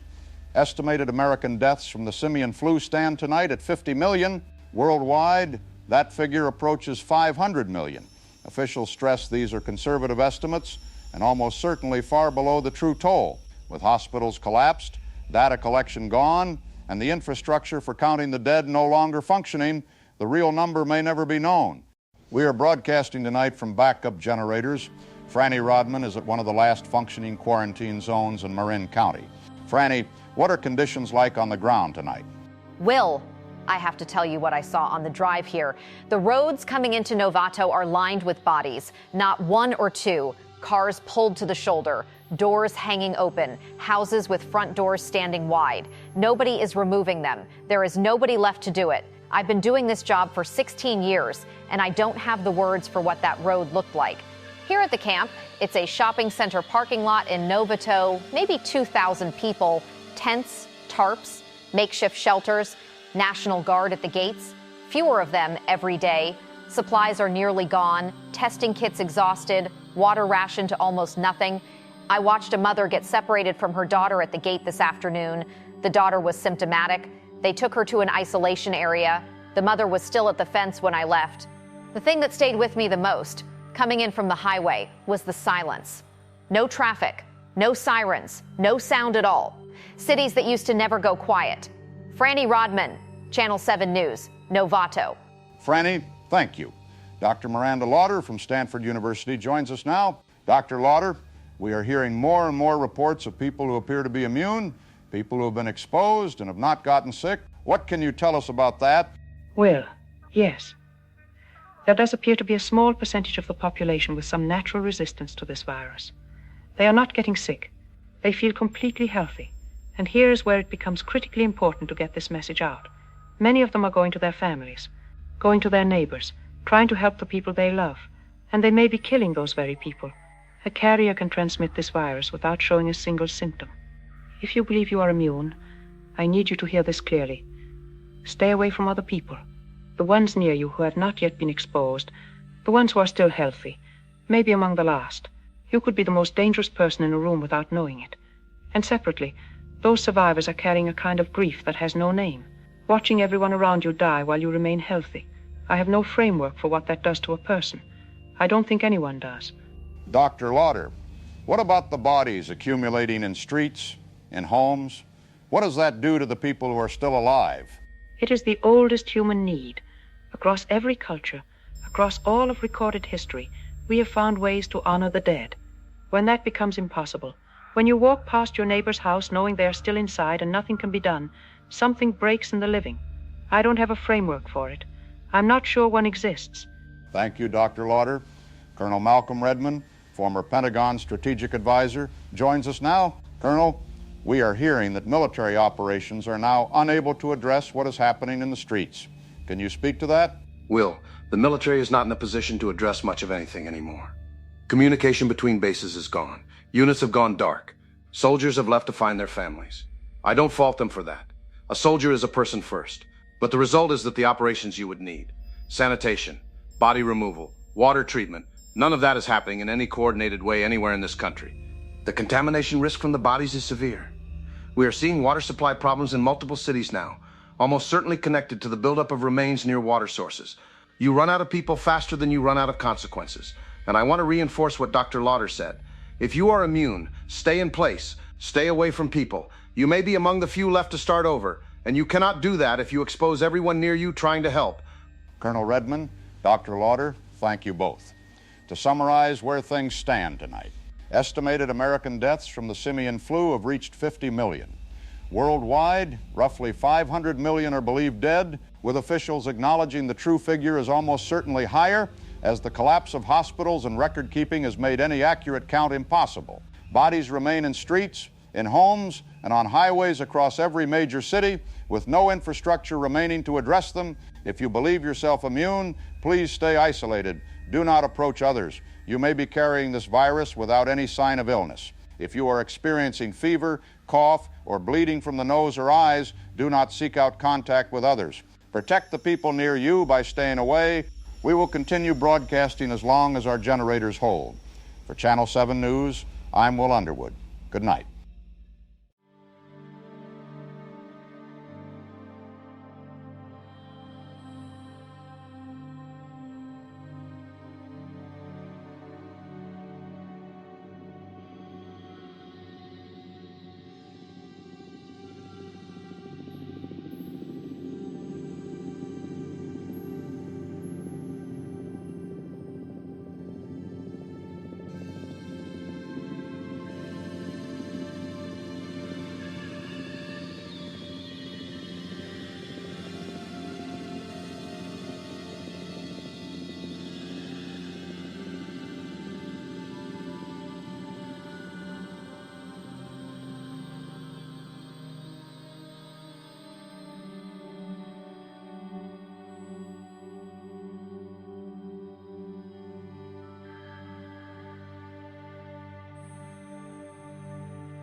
June 26th, day 46, 50 million dead.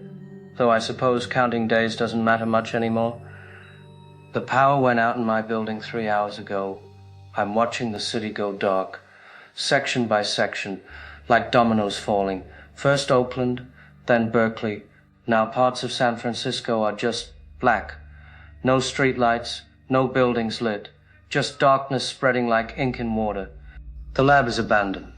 I went there yesterday. The doors were open, equipment smashed, papers everywhere. Someone spray painted murderers across the main entrance. They're not incorrect. I found Rodriguez's body in his office. He'd been dead for days. I didn't check on anyone else. I couldn't. Most of the team is either dead or fled. Sarah Navarro made it to her parents' place in Oregon before the highways shut down. At least, that's what her last email said. I don't know if she's still alive. I keep thinking about the apes. We call them test subjects, specimens, but they were the success story, weren't they? ALZ-113 did exactly what it was designed to do. It enhanced cognition. It created intelligence. It created it in the wrong species. Or maybe not the wrong species, maybe just not ours. They're thriving. We're dying.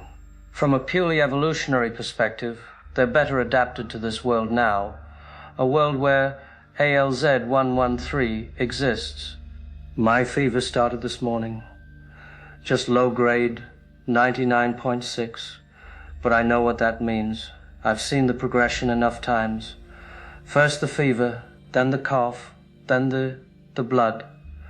I have maybe 48 hours before it gets bad, 72 before it gets unbearable. I've been thinking about Robert Franklin a lot. Patient zero. He was a good man. Careful. Followed procedures. It didn't matter. One accident. One exposure. And here we are. There's a bottle of pills in my bathroom. Sleeping pills. I've had them for years. Never needed them before. I'm thinking about them now, though. Thinking about how it might be better to go to sleep and just not wake up. Better than drowning in my own blood. Better than the convulsions, the screaming. But I don't know if I'll do it. Part of me feels like I owe it, to see it through, to experience what we created, to die the way hundreds of millions of others are dying. It's the least I can do, isn't it? Face the consequences. We were trying to cure Alzheimer's. We were trying to save minds from deterioration. We were trying to preserve human consciousness. Instead, we ended human civilization, and we created something new, something that might be better. I don't know if that makes it better or worse. The darkness is spreading faster now. Most of the city is black. I can see fires in some places, probably people trying to stay warm, or maybe buildings burning. No fire department left to stop them. This is what the end looks like, not with a bang, just lights going out, one by one, until there's nothing left but darkness. If anyone ever finds this, if anyone's left who can read, I want you to know, we didn't mean for this to happen. We thought we were doing good. We thought we were saving lives. We were wrong, and I'm sorry. I'm so sorry.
Good evening.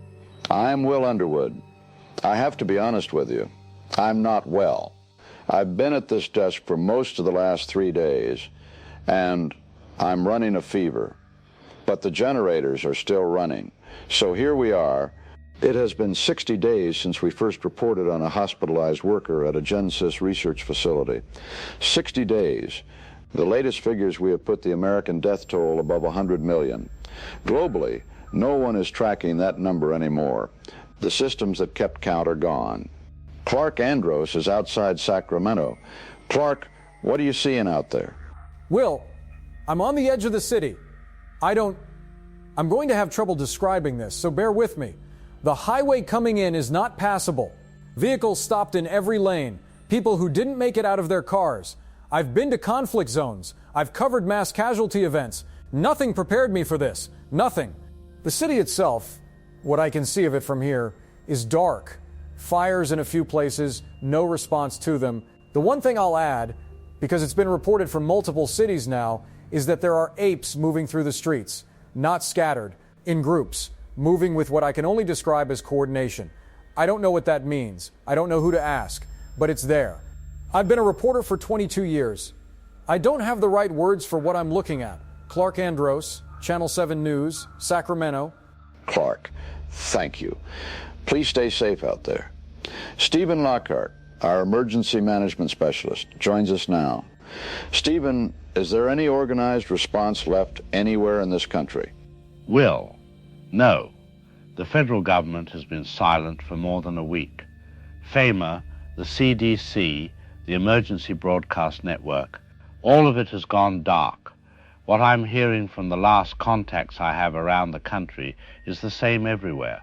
The death count in America is probably past 100 million, and at this point that is almost certainly a guess. The systems that would tell us the real number stopped working weeks ago.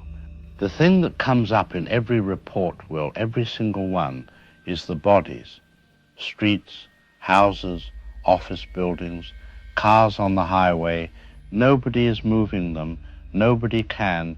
There are pockets of survivors out there, people who appear to be immune, but even they cannot address what has accumulated. There is no recovery underway. There is no plan. There is just what's left. Stephen, thank you. I need to say something. 40 years. I've sat at this desk for 40 years. I reported on things I thought no one could survive. We always found a way. I don't think we're going to find a way this time. And I'm sorry. I'm sorry we couldn't tell you sooner. I'm sorry we didn't know. To anyone still watching, the American death toll stands at over 100 million. Globally, there is no number left to give. Bodies remain in streets, in homes, in hospitals, and on highways across this country. There is no infrastructure left to address them. If you are healthy, if you have not been exposed, please stay where you are. Stay away from other people, even people who feel well, especially people who feel well. You may be among the last. I'm sorry. My nose is, I'm bleeding. I've been reporting on what that looks like for 2 months. I know what comes next. To anyone out there, if anyone is still, find each other. Hold on to each other. That's all I have. For Channel 7 News, I'm Will Underwood. It has been an honor. Good night, and I'm sorry. I need a moment. Will, you okay? Will, we're broadcasting. Someone help! Need help, Wills. He's not breathing.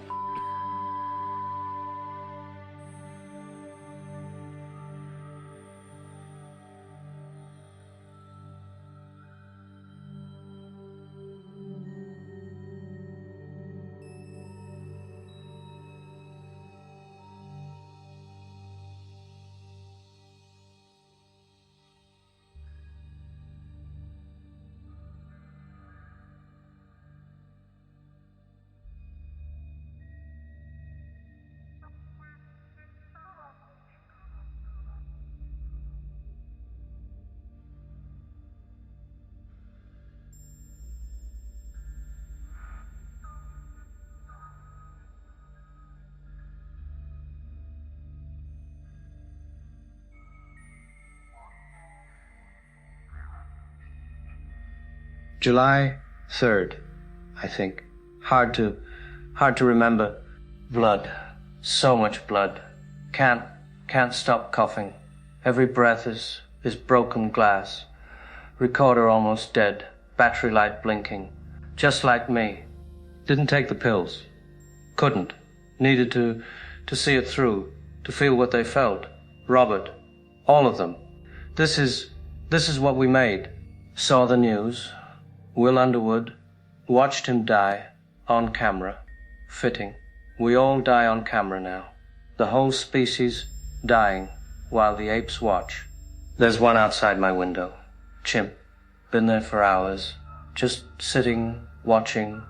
Not threatening, just waiting. Waiting for me to die. Waiting to inherit my apartment, my city, my world. Hope you do better. Hope you don't make our mistakes. Hope you remember that we were here, that we tried, that we meant well. Even if we failed, we just wanted to help. We just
following is an official message from the Emergency Alert System.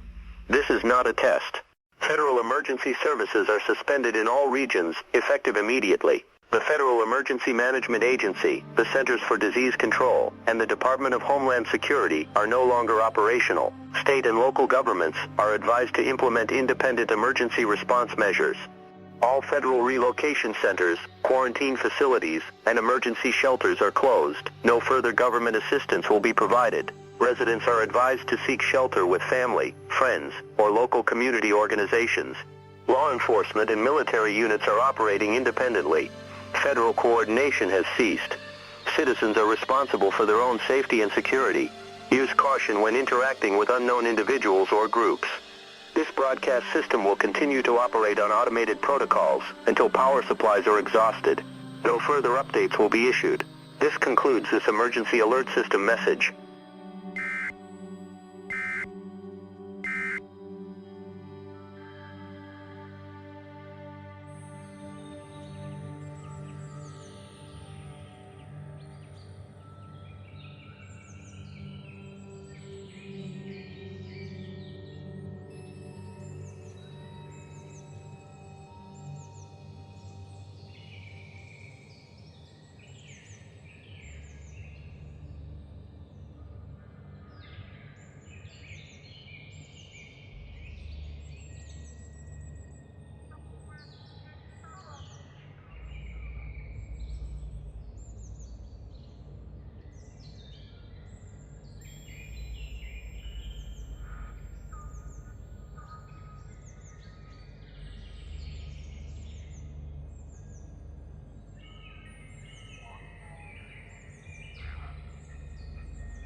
This is Harold Franklin. I'm not doing well. Fever's at 104. Coughing blood. I know what this means. I've got hours left, maybe less. But before I go, I need to tell you what I found, what they never wanted anyone to know. I've got documents here. Classified. Top secret clearance. Project Chronos. You remember the Icarus? The spacecraft that launched to Mars in April? The mission that went dark 3 months into the flight? That wasn't a Mars survey mission. That was a cover story. A NSA. American National Space Administration, black budget, secret operations. They built the Icarus around experimental technology, photon propulsion, exotic matter generators. And here's where it gets insane. The documents say the core components were, quote, reverse engineered from technology of classified origin. Classified origin. What does that mean? Where did they get it? Dr. Otto Haslund, government physicist, presidential advisor. He developed theories about time dilation, space-time manipulation, Haslund curves, the idea that a ship moving fast enough doesn't just travel through space, it travels through time, forward, always forward. You leave in 2026, you come back, but it's decades later, centuries later. The Icarus launched April 14th, 2026.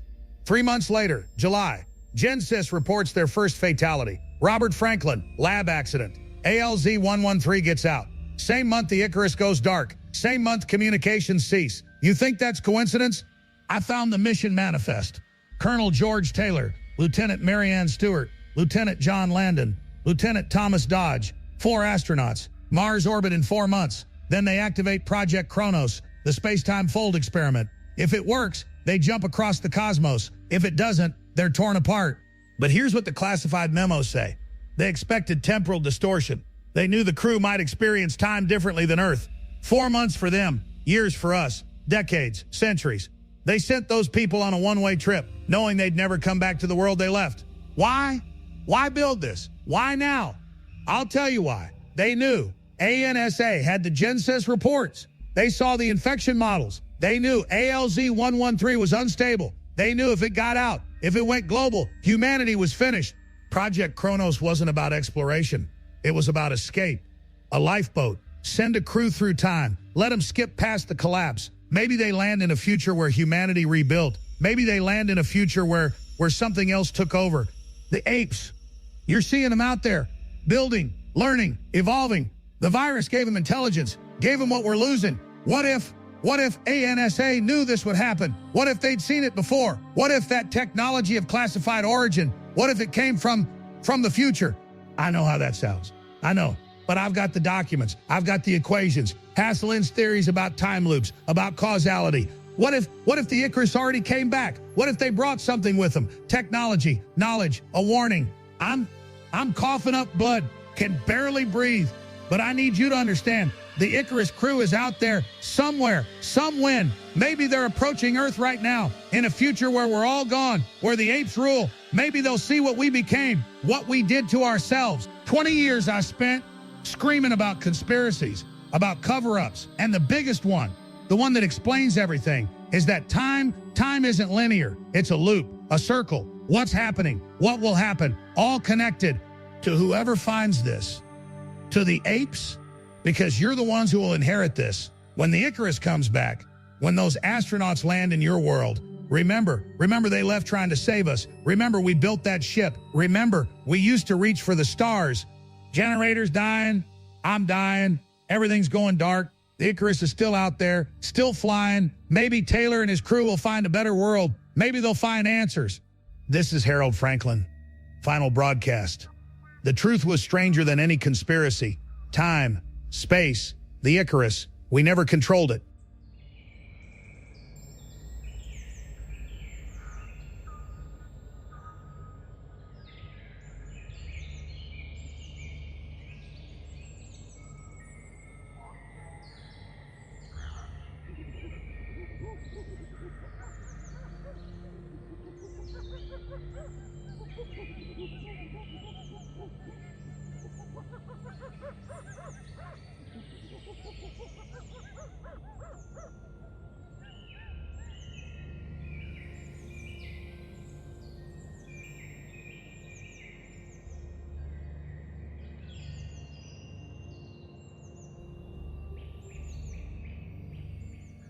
My fellow Americans, I'm speaking to you tonight from a secure location, underground. The President Morrison, he's gone. The virus got most of the cabinet, Secretary of State, Defense, Treasury, all of them. It's just me now, and a handful of people down here. I want to be straight with you. No more. What's the word? No more obfuscation. The United States government, as we knew it, as we built it over 250 years, it's not functioning anymore. Congress is gone. The Supreme Court, gone. The military chain of command it's fractured. Units operating independently now. My staff keeps telling me, they keep saying, Mr. Vice President, you need to give people hope. You need to rally the nation. But here's the thing, here's the deal. I don't know if there is a nation to rally anymore. I'm watching the monitors down here, and it's like that movie. What was it? The one with Charlton Heston, the Omega Man. That's the one, where he's alone in the city and everyone else is. Look, I'm 82 years old. I wasn't supposed to be doing this. I was supposed to advise, to support President Morrison, and now he's dead, and I'm the last one standing. The last, what do they call it? The last constitutional officer. But what good is the Constitution when there's no one left to enforce it? The reports we're getting, and we're not getting many, most of the communications infrastructure it's down. But what we are seeing, it's unprecedented. The apes, they're organized now, building things, using tools. My advisor, what's his name? Johnson, he showed me footage. Chimpanzees constructing a bridge with supports and cables. Meanwhile, we can't even keep the power grid running. I keep thinking about my grandkids. I had 4 grandchildren, beautiful kids, smart, funny. They're all gone now. The virus took them in the first month. And I'm supposed to sit here in this bunker and tell you that everything's going to be okay? How can I do that when I couldn't protect my own family? You know what this reminds me of? There was this movie, what was it called? Contagion? No, wait. That was about a pandemic, but people stayed, people in that one. This is more like the day the earth stood still, where humanity has to face the fact that maybe we're not the apex anymore. Maybe we had our shot and we blew it. I was in the Senate for 36 years. 36 years. I believed in institutions. and democracy and the idea that government could solve problems. And now I'm sitting in a concrete bunker 500 feet underground, talking into a microphone that probably isn't even broadcasting to anyone, telling you that the government is effectively dissolved. FEMA's gone. The CDC is gone. Homeland Security, gone. The military units that are still operational, they're not following orders from Washington anymore. There is no Washington. There's just scattered groups trying to survive. And I can't blame them. What authority do I have? What can I offer them except empty words from a bunker? If you're listening to this, if anyone is listening to this, I want you to know something. This wasn't supposed to happen. We had plans, continuity of government, secure facilities, contingencies for nuclear war, for terrorist attacks, for natural disasters. But we never planned for this, for a virus that would transfer intelligence from humans to apes. How could we? It's science fiction, except it's not. It's happening. My staff wants me to declare martial law. But martial law requires an enforcement mechanism, requires military units that will follow orders, requires a functioning chain of command. We don't have that. We don't have anything. So what am I declaring martial law over? A bunker? 300 people underground? That's not a country. That's a shelter. I think about the founding fathers. Jefferson, Adams, Washington. They built something remarkable, a government of the people, by the people, for the people. And in 2 months, a virus destroyed what took 2.5 centuries to build. Lincoln said that a house divided against itself cannot stand. Well, what about a house where everyone is dead or dying? What stands then? I'm told that some of you have formed communities, settlements, that you're working together to survive. That's good. That's what you should do. Don't wait for the government. Don't wait for me. There's no cavalry coming. There's no rescue. You're on your own now. And I'm sorry. I'm sorry I can't do more. The power is going to run out down here eventually. Generators can only run so long.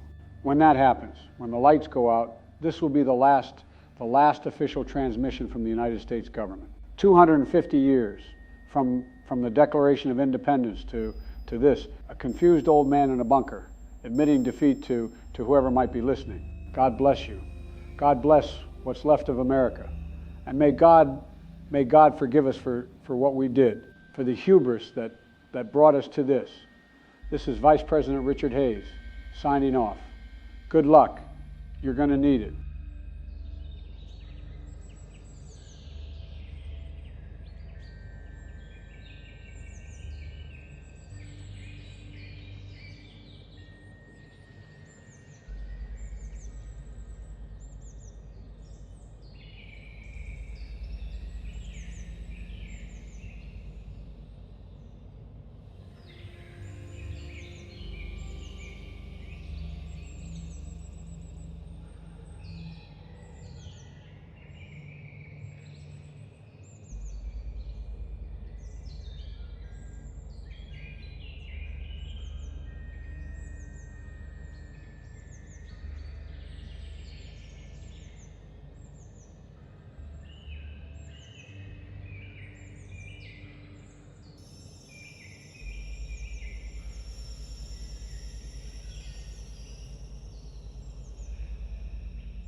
This is Colonel Malcolm Redman, Northern Military Command, broadcasting situation report for July 20th, 2017. 1 year since the last professional news broadcast. 1 year since Will Underwood died on camera. For anyone listening, this is the state of the nation. Population estimates, based on radio contacts and reconnaissance, we estimate fewer than 500,000 survivors in North America, down from 325 million. That's a mortality rate of 99.85%. The human species, in this hemisphere at least, is functionally extinct. Government status. The federal government no longer exists in any meaningful capacity. No contact from Washington in 11 months. No contact from the Pentagon in 9 months. Last confirmed presidential succession was to the Secretary of Agriculture. We believe he died in March. State governments collapsed between 6 and 8 months ago. Some governors attempted to maintain authority. Most failed. A few succeeded in creating local strongholds. What remains are scattered military units, civilian settlements, and warlord territories. The United States of America, as a political entity, is finished. Military fragmentation. Of approximately 1,300,000 active duty personnel pre-outbreak, we estimate fewer than 50,000 remain. Most died from the virus. Many deserted to protect families. Some went rogue. Coordinated military operations are impossible. We're operating as independent units with no central command. The Northern Military, my command, consists of approximately 2,000 personnel in Northern California. We maintain order in Sacramento and surrounding areas. We protect roughly 15,000 civilians across multiple settlements. We have fuel for maybe 6 more months, ammunition for 2 years. Medical supplies are critically low. Other significant military factions. Alpha Omega in Southern California and Arizona. Estimated 3,000 personnel. Hostile to all outsiders. They execute infected on site. We've had 2 border skirmishes with them. Both sides withdrew. Neither of us can afford a war. Texas Coalition controls Houston and Dallas. Approximately 5,000 personnel and civilians. They've declared themselves an independent nation. We have no contact with them. Florida is a dead zone. No radio signals in 4 months. The eastern seaboard went dark in March. We don't know what happened there. Infrastructure collapse. The national power grid failed completely in February. We're running on generators and solar where available. Most fuel is gone. Refineries are offline. What petroleum remains is in storage tanks. Water treatment plants are offline. We're using wells and natural sources. Disease from contaminated water is a growing problem. Communications are limited to radio. Most satellites are still functioning, but ground stations are abandoned. We monitor several frequencies. Traffic is sporadic. Sometimes we go days without hearing another human voice. The internet is gone. Cell networks are gone. We're back to 1940s technology. Civilian settlements. We've identified approximately 200 independent settlements in our operational area. Most are small, 20 to 50 people. A few are larger. Marine settlement has over 300. They're struggling. Food is becoming scarce. Medicine is gone. They're farming, hunting, scavenging, living like our ancestors did 200 years ago. Now the Apes. This is where the situation gets complicated. We've documented over 50 separate ape groups in Northern California alone, ranging from small family units of 5 or 6 to larger groups of 30 to 40 individuals. They're not random. They're organized. They're building simple structures at first, shelters made from branches and salvaged materials. But we've observed more complex construction. Last month, we watched a group of 15 chimps build a bridge across a ravine. A real bridge, with support beams. Took them 3 days. They're learning, fast. Tool use is widespread. Spears for fishing and hunting. Rocks for breaking open containers. They'd figured out how to open doors, how to start fires. We found evidence of food storage, organized caches. That suggests planning, thinking ahead. That's not animal behavior. That's something else. Communication between ape groups appears to be developing. We've observed exchanges that look like negotiations, trade. One group in Sacramento had what appeared to be a meeting with another group. Lasted 2 hours. Vocalizations, gestures, no violence. Then they separated peacefully. They're talking to each other, or something close to it. The relationship with humans is complex. They avoid us mostly, keep their distance. We've had a few encounters, tense but not violent. They watch us, study us. Last week, one of our patrols came within 20 feet of a gorilla. Big male, probably 400 pounds. It just stood there, looked at them, then gestured, a clear signal. Stay back. My men retreated. The gorilla left. We're not fighting them. We can't. We don't have the resources. We don't have the numbers. And honestly, they're not the enemy. They're not attacking our settlements. They're not raiding our supplies. They're just living, taking over the spaces we abandoned, moving into parks, forest land, empty suburbs, building their own world in the ruins of ours. Strategic assessment. The apes are advancing rapidly. What took humans thousands of years, they're doing in months. They have the virus-enhanced intelligence. They have our ruins to learn from. They have time. In 5 years, maybe less, they'll surpass our current capabilities. In 10 years, they might be building cities, human prospects. We're in survival mode. The question isn't whether we can rebuild civilization. The question is whether we can survive as a species. Birth rates are low. Medical care is primitive. Infant mortality is high. We're losing people to disease, injury, malnutrition. At our current trajectory, humans could be extinct in this region within 20 years, maybe sooner. I'm recording this as an official military record. For whoever comes after. For the apes, probably. We had our time. We built an incredible civilization, and we destroyed it through our own arrogance, through one mistake in a laboratory. The apes didn't conquer us. We gave them the world. We created the intelligence that's replacing us. To any military personnel receiving this transmission, report your status on frequency 147.25. We monitor daily at 0800 and 2000 hours. To civilian settlements, we're here. We'll help where we can, but our resources are limited. You're going to have to learn to survive on your own. This is Colonel Malcolm Redman, Northern Military Command, signing off. Stay strong. Stay human. As long as you can.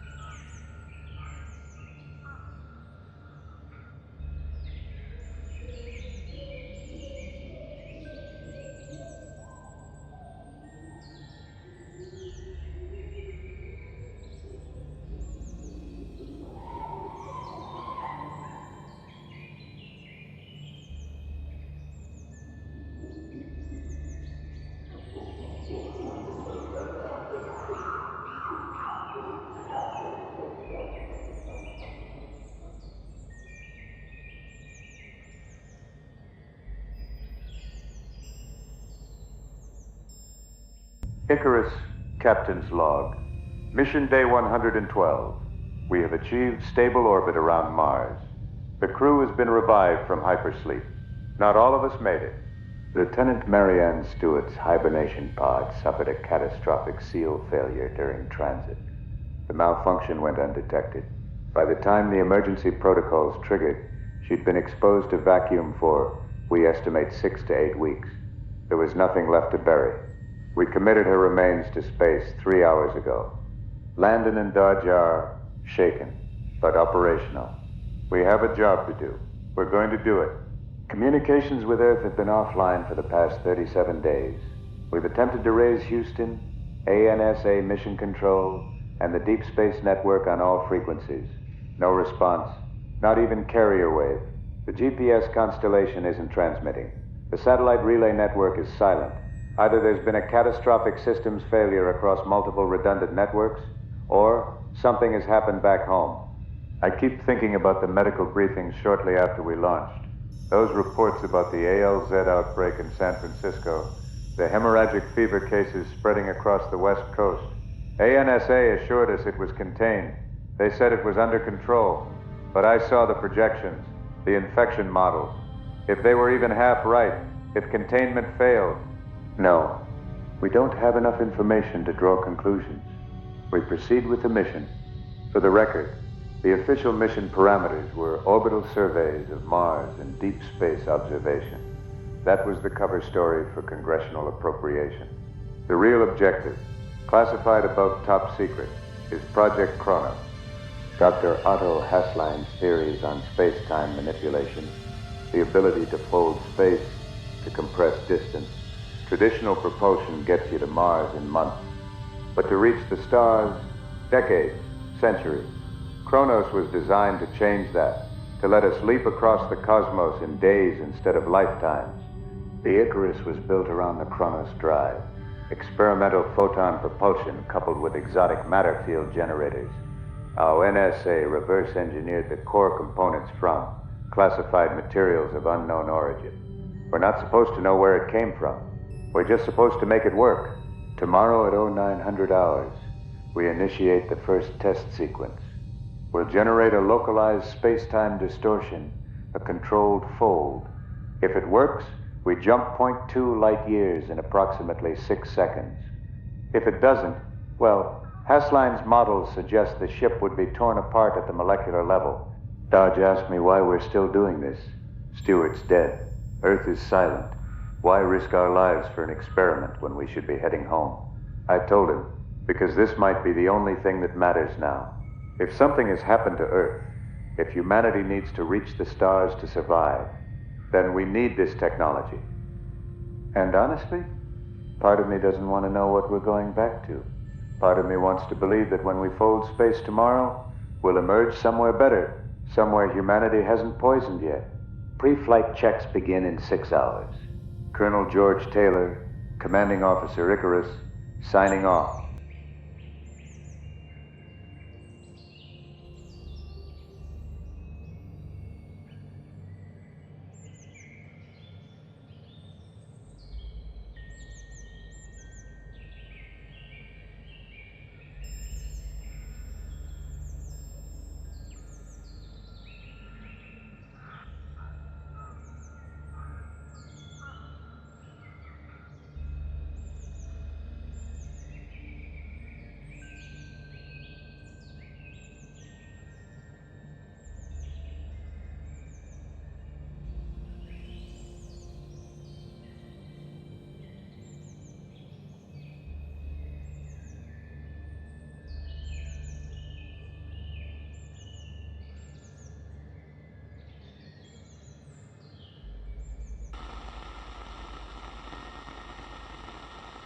This is Dr. Robert Leander, Northern Military Medical Division. I'm broadcasting this as an official warning to all survivor settlements. We've identified a mutated strain of the original virus. This is critical information. The mutation doesn't kill like the original. Instead, it attacks the brain's language centers, the speech centers, the higher cognitive functions. We're seeing progressive loss of language ability, difficulty forming words, difficulty understanding complex concepts, regression to more primitive states. The original virus enhanced ape cognition. This mutation does the opposite to humans. It's stripping away what makes us human. Language, abstract thought, the ability to plan and reason. We're watching people devolve. That's the only word for it. Devolve. Incubation appears to be several months. Early symptoms include difficulty with complex sentences, forgetting words, confusion with abstract concepts. Late stage, loss of speech entirely, loss of tool use, reversion to animal behaviors. We're attempting to develop a treatment, but our resources they're almost nothing. No working labs, no equipment. I'm basically working with field medicine from a century ago. I don't know if we can stop this. I don't know if anyone can. If you're listening, if you notice these symptoms in yourself or others, document it. Write it down while you still can. We need data. We need to understand the progression. This is Dr. Robert Leander, Northern Military. Stay safe, and remember while you can.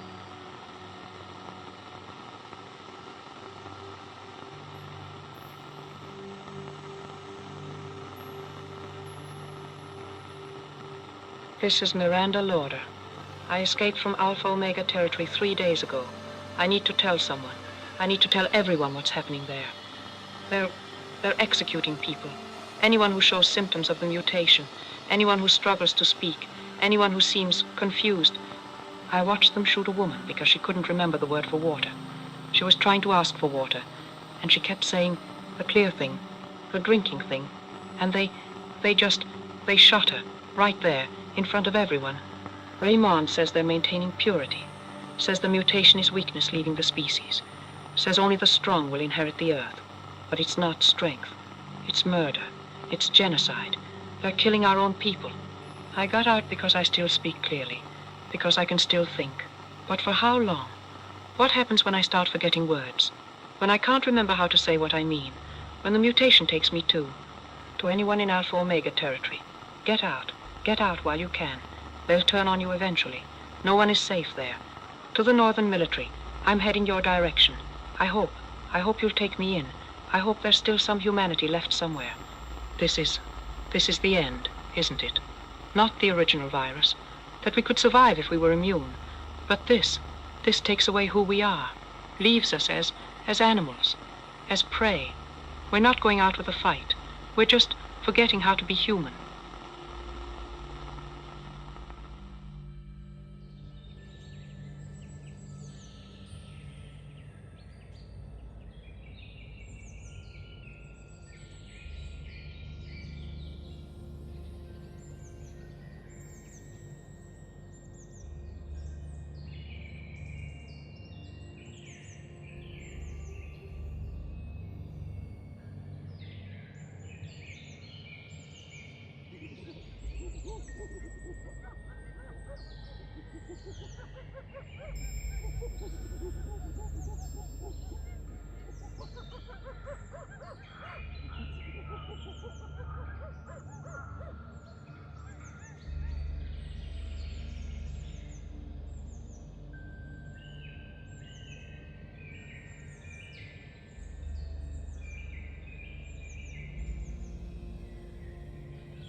Icarus, Captain's Log, Mission Day 119.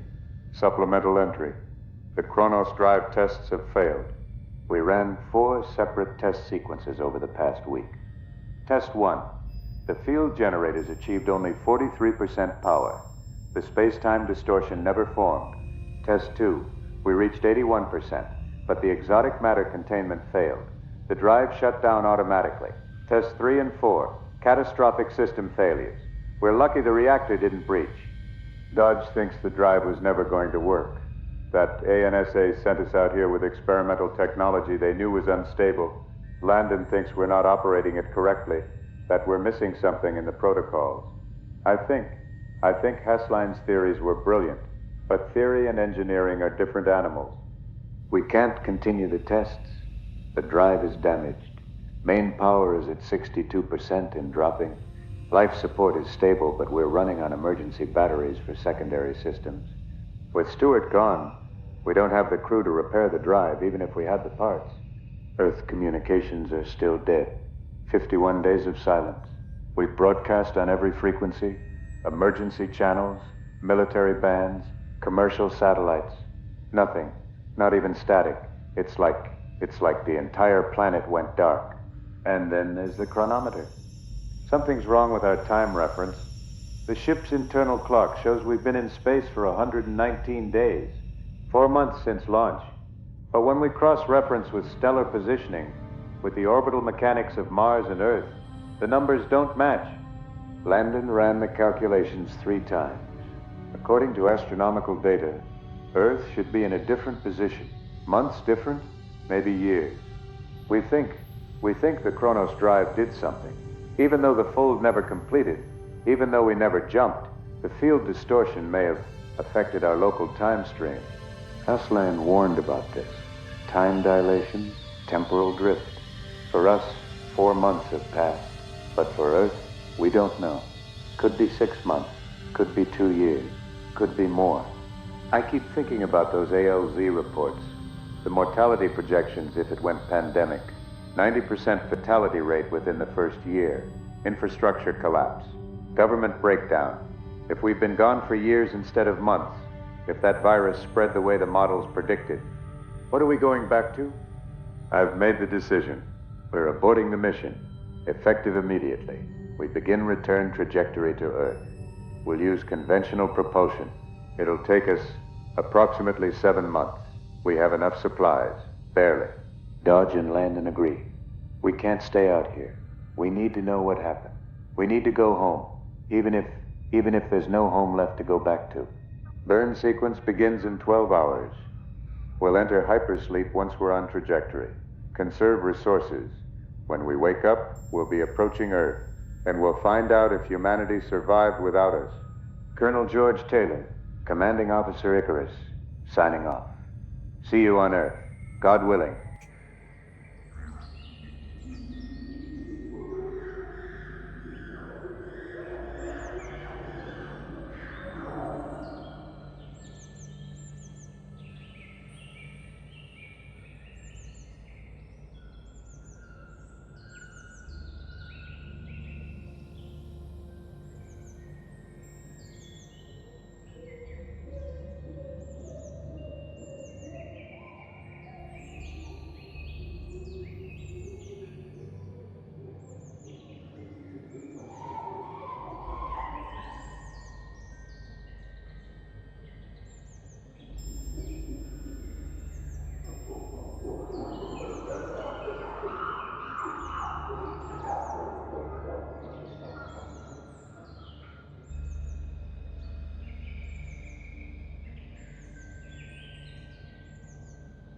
This is Larry Jacobs. I'm recording this conversation because someone should document what's happening to us. Not just the collapse, not just the death toll, but what's happening to the survivors. With me is Dr. Jeevan Blakemore, anthropologist and neurologist. Jeevan, you've been studying the reports of this new mutation. Tell me what we're looking at. Larry, what we're witnessing is unprecedented in human history. The original ALZ-113 virus killed 99% of humanity, but the survivors, those of us who were immune, we thought we were safe. We were incorrect. The virus has mutated, and this new strain doesn't kill. It does something arguably worse. Walk me through what you mean by worse. What does it do? The mutated strain targets specific regions of the brain, primarily Broca's area and Wernicke's area. These are the language centers. Broca's area controls speech production. Wernicke's area handles language comprehension. When the virus attacks these regions, people lose the ability to speak. First, it's just difficulty forming words, forgetting vocabulary. Then, speech becomes impossible. So people become mute. That's terrible, but it's not death.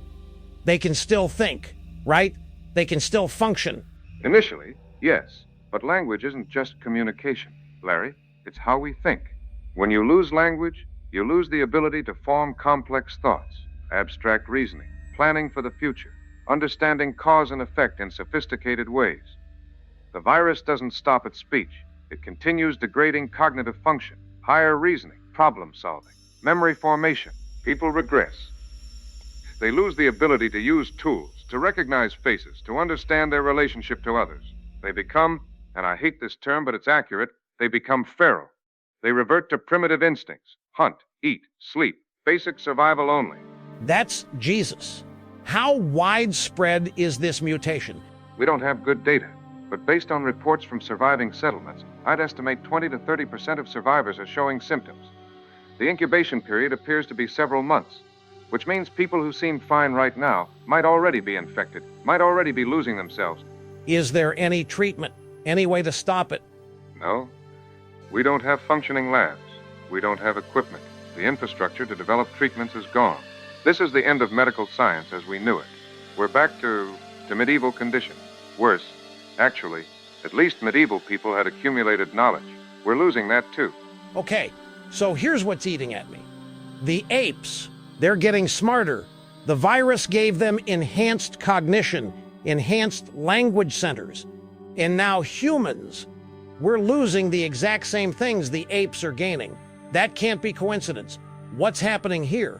It's not coincidence. It's biology. The virus was designed to enhance neural plasticity, to promote neuron growth and repair. In ape brains, it worked exactly as intended. Their brains adapted, evolved. Neural density increased. New connections formed. But human brains, our immune systems rejected the original virus. That's why it killed us. The mutation found a way around our immune response, but the effect is inverted. Instead of building neural pathways, it's destroying them. Instead of enhancing cognition, it's degrading it. The apes received evolution. We're receiving devolution, and it's happening simultaneously. As they rise, we fall. From an evolutionary standpoint, what does this mean? Long term, what are we looking at? Complete role reversal. Humans will become what apes were, nonverbal, tool use limited or absent, living in small family groups, driven by immediate needs and instincts. The apes will become what we were. Language, culture, technology, civilization. We're watching a species transition happen in real time, something that usually takes millions of years, compressed into a decade. How long? How long until we're gone? Not dead, but no longer human in any meaningful sense. If the mutation continues spreading at current rates, within 5 years, the majority of survivors will be nonverbal. Within 10, most will have lost higher cognitive function. There might be pockets, small groups of people who remain unaffected, but they'll be surrounded by devolved humans and increasingly sophisticated apes. They'll be outnumbered, outmatched, living as a minority in a world that no longer belongs to them. And future generations, children born to devolved humans? They'll be born into that devolved state. No language to learn, no complex behaviors to model, no accumulated knowledge to inherit. Each generation will be further from what we were, further from humanity as we understood it. Within 3 or 4 generations, you'd have creatures that look human, but behaviorally, neurologically, they'll be no different from any other wild primate. That's horrifying. We don't just die, we devolve. We unbecome. Yes, and here's what keeps me awake at night. The apes will remember us, or they'll remember that we existed. They'll find our cities, our books, our technology, and they'll try to understand what we were. Meanwhile, devolved humans will be living in the forests, foraging, grunting. No memory of what they once were. No understanding that they built those cities the apes are inheriting. The apes will become the archaeologists of human civilization, and humans will become their subjects of study. An extinct intelligence replaced by a new one. That's what we're documenting here. Is there any hope, any scenario where humans, actual thinking humans, survive this? Statistically, unlikely, but not impossible. Some people appear resistant to the mutation. We don't know why. Genetic variation. Maybe, if those individuals survive, if they can maintain their cognitive abilities and pass them on, then maybe, generations from now, there could be a small population of thinking humans. But they'd be living in an ape world, a world built by ape hands, governed by ape laws. They'd be the minority, the remnant. This is the most sobering conversation I've ever had. And I've had a lot of sobering conversations this past year. Jeevan, thank you for your honesty, for documenting this. To anyone listening, if anyone is listening, this is what's coming. This is what the mutation means. We're not just dying, we're transforming, devolving, becoming something less than we were. Hold on to your language while you can. Hold on to your thoughts, your memories, your humanity, because the virus is coming for all of it. And when it's done, we won't even remember what we lost.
Brothers and sisters, if you're listening, this is Pastor Glenn Carroll. I know I sound different. The new virus, the mutation, it's taking my words, but I need to speak while I still can. In the Gospel of John, chapter 1, verse 1. In the beginning was the Word, and the Word was with God, and the Word was God. The Word, language, communication, that's what makes us us. And now that's being taken, not just from me, from all of us. I don't understand why. Don't understand God's plan in this, and that's okay. It's okay to not know. Job, the book of Job, he asked why. He suffered, lost everything, and God said, "Where were you when I made the earth?" We don't know. We can't know. We're just human. But I believe even now, even as I lose the words, I believe God is with us. Not stopping this, maybe can't stop. Maybe shouldn't. I don't know. But with us in the suffering, Jesus on the cross, he said, my God, why have you forsaken? Even Jesus felt alone, felt abandoned, but God was there in the dark, in the pain. I wanted to say Psalm 23, the Lord is my shepherd, I shall not want. He makes me lie down in green pastures. Even though I walk through the valley of the shadow of death, I will fear no evil. For you are with me. I can't. Words going, everything going, but love remains first. 1 Corinthians 13, faith, hope, love, these three, but greatest is love. When words fail, love remains. God is love. I believe, even now, I believe. To whoever finds God with you, always with you, love never ends. Remember love. Please remember.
This is Stephen Lockhart, broadcasting from what used to be called Northern California.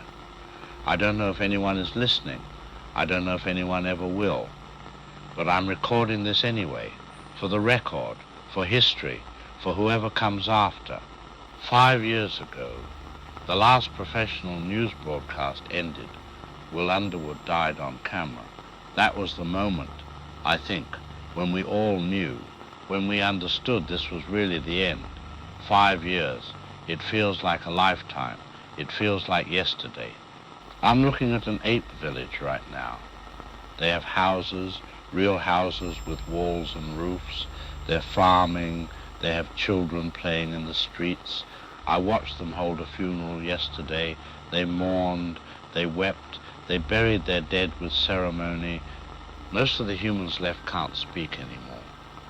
The mutated virus took that from us. We live in small groups now, like animals.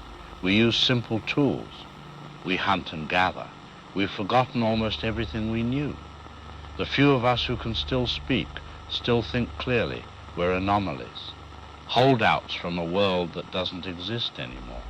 I'm one of maybe a dozen people left who can read, who can write, who can use complex language. And I'm getting older. I don't know how much time I have left. So I'm recording this. I'm documenting what happened. Someone should remember. The apes call their leader Caesar. They have laws. They have language, verbal and written. They have culture. They have everything we used to have. I watched a group of young chimps learning to write last week. Their teacher was patient, correcting their mistakes, praising their progress. It was beautiful. We tried to cure Alzheimer's. We tried to save the mind from deterioration. We tried to preserve human consciousness.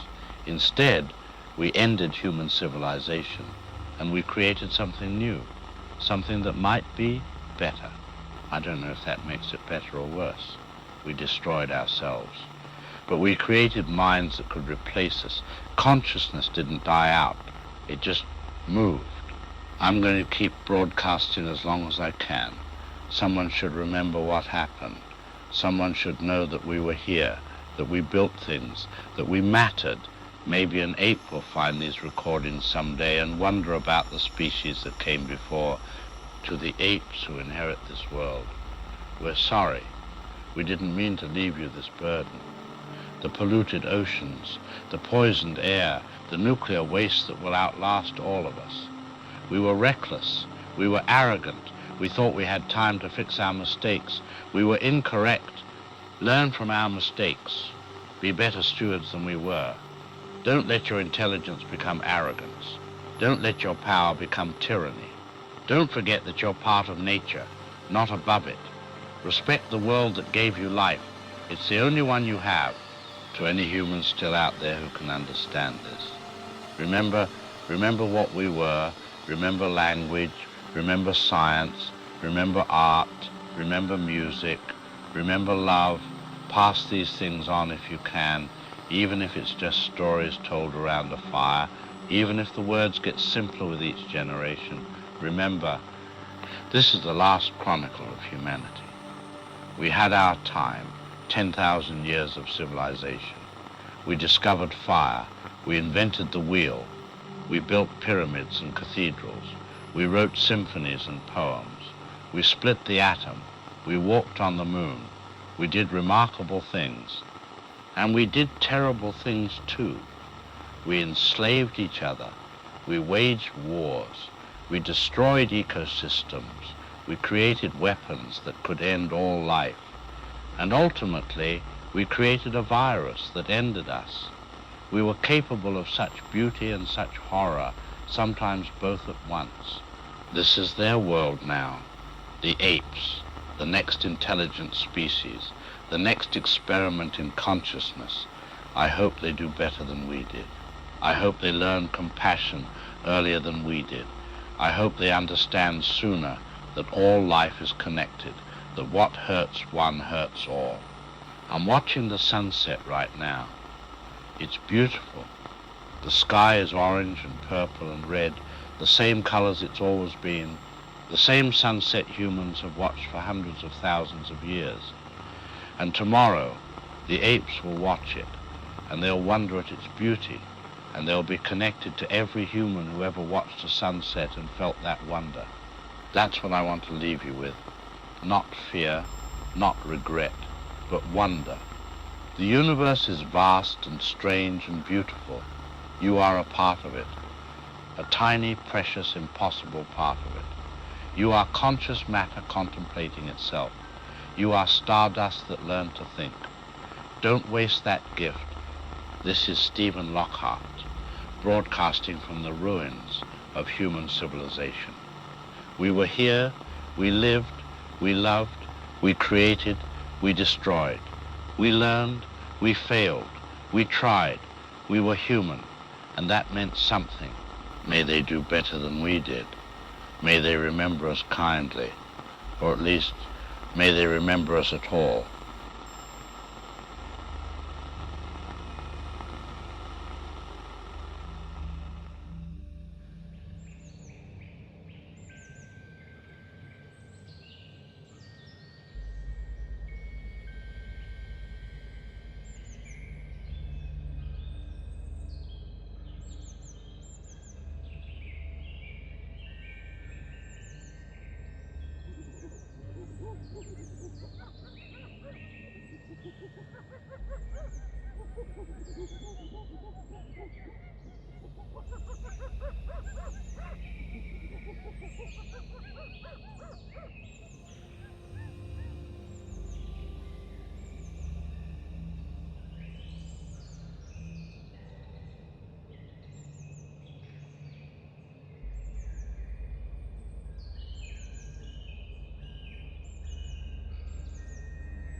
Icarus, Captain's Log.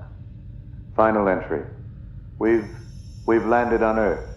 At least, I think it's Earth. The approach was rough. We lost main engines during re-entry. Managed to glide in on what was left of the wing surfaces. We came down on a shoreline. Sandy beach, rocky cliffs to the north, dense forest inland. The ship it's not flying again. Hull breach in 3 sections. We're lucky we survived the landing at all. Atmospheric composition is Earth normal. 21% oxygen, nitrogen, trace gases. Temperature is mild, 72 degrees. The sun looks right, but the constellations. I checked the star positions last night. They're wrong, shifted, precessed. Landon did the calculations. Stellar precession, the slow wobble of Earth's axis over time. He says based on the positions of Polaris and the fixed stars, we haven't been gone for months or years. We've been gone for centuries, maybe 2,000 years. That's impossible, but the numbers don't lie. Hasline's temporal drift, the Chronos drive, it did something to us, threw us forward through time. Everyone we knew, everyone we left behind, their dust, ancient dust. The Earth looks wild. No cities visible from our landing site, no aircraft, no contrails, no lights at night, just green, endless forest, rivers, mountains in the distance. It's beautiful and silent. No radio signals, no electromagnetic noise, nothing. This morning, Dodd spotted movement near the tree line. I used the binoculars. At first, I thought it was a welcoming party. People, survivors, descendants of whoever made it through the ALZ pandemic. But something was wrong. These people, they weren't dressed like survivors. They were wearing animal skins, primitive, ragged, no tools, no weapons. They were moving in a group, huddled together, scared, and then I saw the riders on horseback, moving through the group, herding them, like cattle. The riders were wearing armor, leather, metal plates. They were carrying rifles, real firearms, not improvised, manufactured. I focused the binoculars on one of the riders, expecting to see, I don't know, a human face, a guard, a soldier. What I saw, it was a gorilla in armor, sitting upright on a horse, holding a rifle. And it wasn't just mimicking human behavior. It was intelligent, purposeful. I could see it, communicating with the others, gesturing, giving orders. Landon saw it too. He keeps saying it's not possible, that we're hallucinating, hypersleep psychosis. But Dodge saw them through the scope.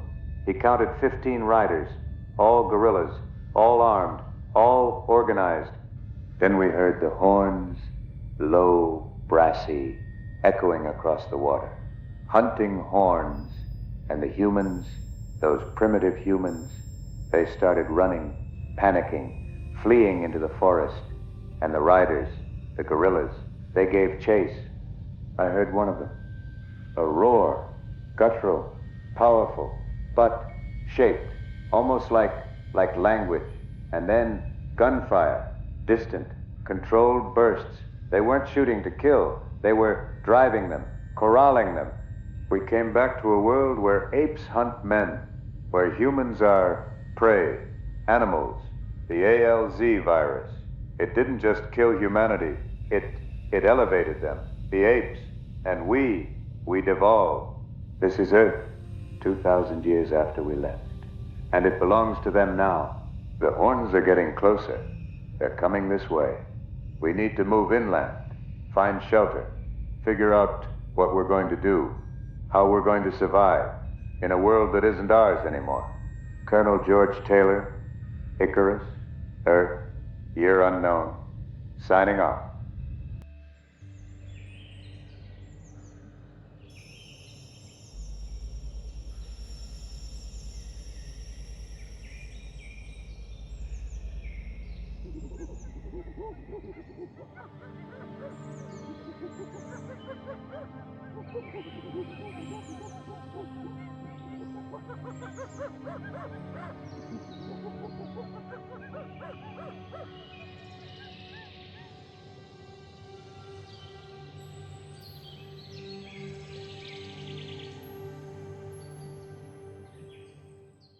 Join us next time as we witness the next chapter in our species' fight for survival.